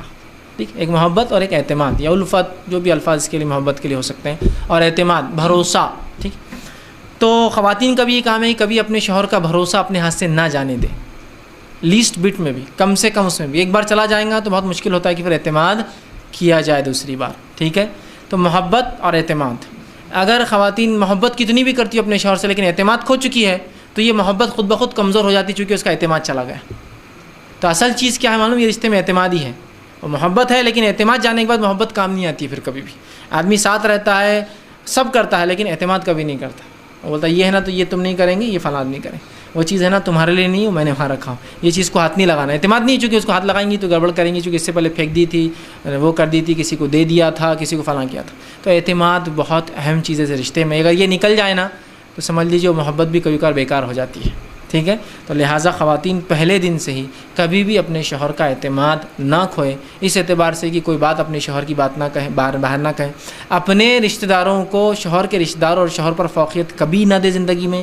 اپنے گھر والوں کو شوہر اس کے ماں باپ کو سب سے اونچا سمجھے، اپنے ماں باپ کا مقام کم کر دے، اس لیے کہ اگر ایسا نہیں ہوگا تو اعتماد کھوتا چلا جاتا ہے. ٹھیک ہے، اس لیے کہ شادی کے بعد میں نے اس سے پہلے بھی رکھا تھا بات کہ اللہ کے بعد اگر کوئی ٹھکانہ یا کوئی جگہ ہے جہاں عورت کے لیے ہے وہ اس کا شوہر ہے اور اس کے شوہر کی گھر والا ہے. یہ بڑی اہم چیز ہے، اس بات کو ہم سمجھتے نہیں، اس سے بہت سے فتنے ہوتے ہیں.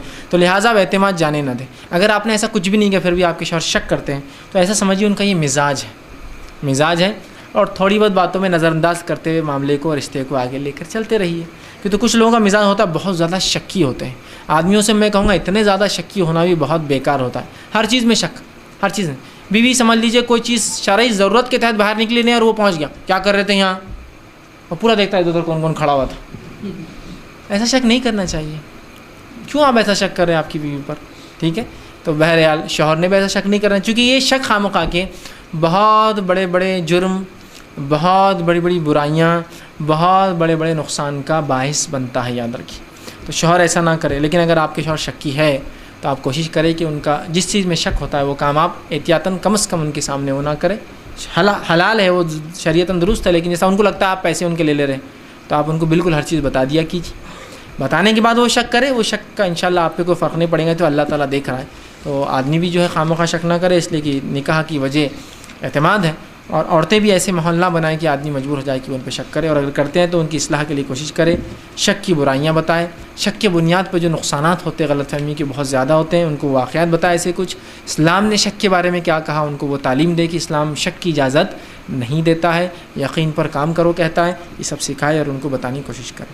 کسی نے ایک سوال کیا، میری دادی ہم سب بھائی بہنوں پر بے وجہ جادو ٹونا کرتی ہے، جبکہ ہمارے برتاؤ ان کے ساتھ بہت اچھا ہے، اللہ جانتا ہے، لیکن وہ جو بھی منہ سے برا کہتی ہے اور سب باتیں ہوئی ہے حقیقت، مطلب جو وہ کہتی ہے وہ بات ہو جاتی ہے حقیقت میں ہوں۔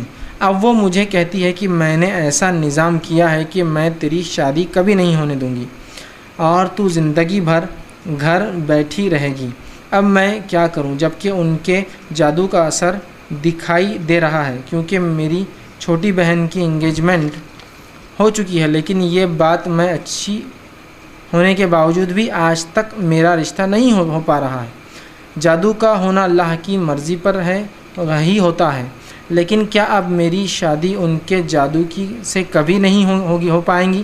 مجھے بہت ڈر لگنے لگا ہے۔ دیکھیے سب سے پہلی چیز تو یہ کہ جادو اثر اللہ رب العزت کے حکم سے ہی کرتا ہے۔ اگر آپ کو شک ہے، دیکھیے میں اس معاملے میں آپ کی دادی جو بھی بول رہی ٹھیک ہے، لیکن جادو کوئی کر رہا ہے کوئی نہیں کر رہا، ہم کسی پہ الزام تو نہیں لگا سکتے۔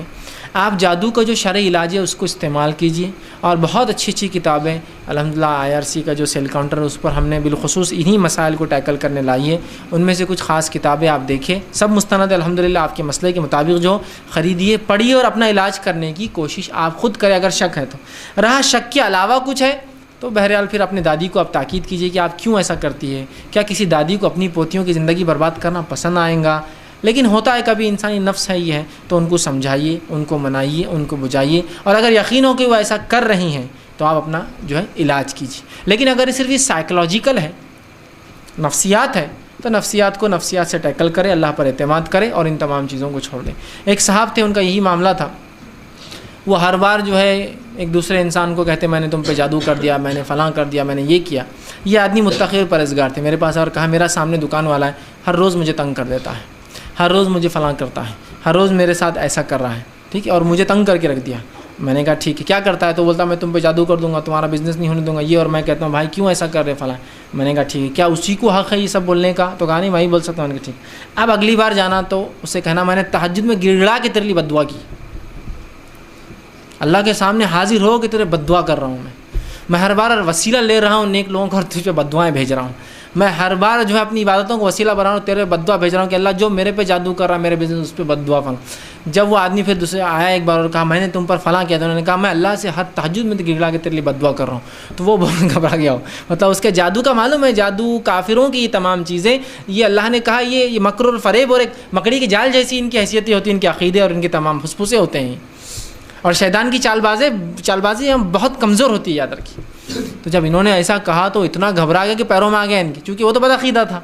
اب بد عقیدہ آدمی کو ایک آدمی تہجد میں اٹھ کے بدوا دے رہا ہے، بولے تو اس کے لیے سب کچھ برباد ہونے والا ہے، چونکہ ان کے لیے تو فقیر کو پیسے نہیں دے، اور فقیر بولا تیرا غارق ہو جائے تو فقیر کے پیچھے بھاگتے ہو رہے بھائی ہو جو ہونا لے لے لیکن بدوا واپس لے۔ میں نے کہا نفسیات سے کھیلو اس کی، اب کہا میں تو اللہ سے گڑگڑا کے تہجد میں تیرے لیے بد دعائیں کر رہا ہوں، چونکہ یہ بھی پریشان ہوتے ہر روز آ کے بول رہا میں یہ کر دوں گا جادو کر دوں، اور کہا اب دیکھتا تیری تجارت کیسے چلتی، تو جادوگر سے کرا رہا، میں تو اللہ سے کرا رہا اپنا کام، بولو اس کو نہ روز۔ انہوں نے اتنا بولا اس کو کہ وہ تھک کے کہا کہ بھائی میں کچھ نہیں کر رہا، میں تیرے سے اچھا ہو گیا تو بد، اس لیے کہ جب انہوں نے یہ کہا اور کچھ تو بھی جو روز ہونے کا کام تھا غلط ہو گیا اس دن، تو کہا اس کے تہجد کی بد دعا کا نتیجہ ہے نفسیات۔ تو اگر ایسا کوئی نفسیات سے آپ کی دادی صرف کھیل رہی ہے تو آپ بھی کہیے کہ دادی صرف اللہ آپ کی نہیں سنتا ہے، بولنا اللہ ہماری بھی سنتا ہے۔ تو جہاں آپ یہ کام کر رہے ہیں گناہ جادو کر رہے ہیں حرام ہے، تو وہیں یہ بات بھی یاد رکھیے، پھر ہم کو بھی اللہ نے ایک اختیار دیا دعا کا، ایک ہتھیار دیا ورنہ دعا کا، وہ ہم استعمال کریں گے ورنہ اس لیے کہ اللہ کے رسول نے دعا کو اصلاح کہا، مومن کا اصلاح اس کا ہتھیار ہے، اس کا بچاؤ ہے، اس کا ڈیفنس ہے آخر اس میں.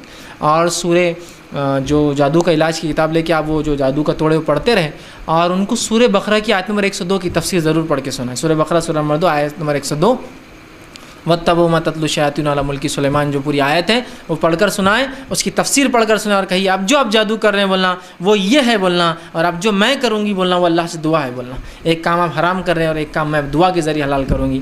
چلیے دیکھتے ہیں بولنا دنیا میں کتنی ناکامی ملتی ہے اور آخرت میں کتنے کامیاب ہوتے ہیں بولنا. تو یہاں جب آپ یہ کہیں گے تو سائیکلوجیکلی کہیں نہ کہ آپ کی دادی پزل ڈر جائیں گی، گھبرا جائیں گی، اس لیے کہ اس کو پتہ ہے جادو، کفر، شیاطین، ان کے مکر و فریب بہت کمزور ہوتے ہیں. یاد رکھیے مومن جب بات کریں گا تو ان سے کیجئے تو وہ بھی گھبرا جائیں گے. اللہ میں تو اس کا جواب جادو سے نہیں دوں گی، میں اللہ سے دوں گی. تم اپنا کام جادوگروں سے کرو، میں اپنا کام اللہ سے کراؤں. تو نفسیات ہے تو نفسیات سے ٹیکل کیجئے. رہا معاملہ آپ کے نکاح کا، اللہ کو جب بہتر ہوگا، مناسب ہوگا، اللہ کروا دیں گا. آپ مت سوچیے کہ آپ کی چھوٹی بہن کا ہو رہا ہے، آپ کا نہیں ہو رہا ہے. کبھی چھوٹوں کا ہو سکتا ہے، اس سے چھوٹے ہوں گے ان کا ہو سکتا ہے. اللہ نے آپ کے لیے کچھ اور بہتر اٹھا کر رکھا ہوگا جو ہم ابھی نہیں سمجھ پا رہے. یہ تو جادو کر کے آپ کو تکلیف دے رہے ہیں، لیکن اللہ اس جادو کو ان کے منہ پر ایسا الٹا مارے گا کہ آپ کے لیے ایک اچھی چیز اٹھا کے رکھی اس نے وہ دے دیں گا. وہ بات ابھی تو نہیں سمجھ میں آئیں گی، کچھ سالوں بعد ہو سکتا ہے پھر یہ بات سمجھ میں آپ کہ ہاں میں نے جب سنا تھا دیکھو آج اس کا کہ کچھ سالوں بعد آپ بھول بھی جائیں گے ان تمام چیزوں کو کہ دیکھو ہم یہ سوچ رہے تھے ایسا نہیں ہوں گا، آج اللہ نے کتنا اچھا کیا کہ میں جب جو سوچ رہے تھے اچھا اس سے اچھا آج میرا ہو گیا. ٹھیک ہے، تو اللہ پہ اعتماد رکھیے، دعائیں کیجیے، اور جادو کا علاج اگر واقع میں ہے تو اس کا علاج کا ذریعہ وہ کرنے کی کوشش کیجیے. وآخر دعوانا الحمدللہ رب العالمین. سبحان ربک رب العزۃ عما یصفون وسلام علی المرسلین والحمد للہ رب العالمین.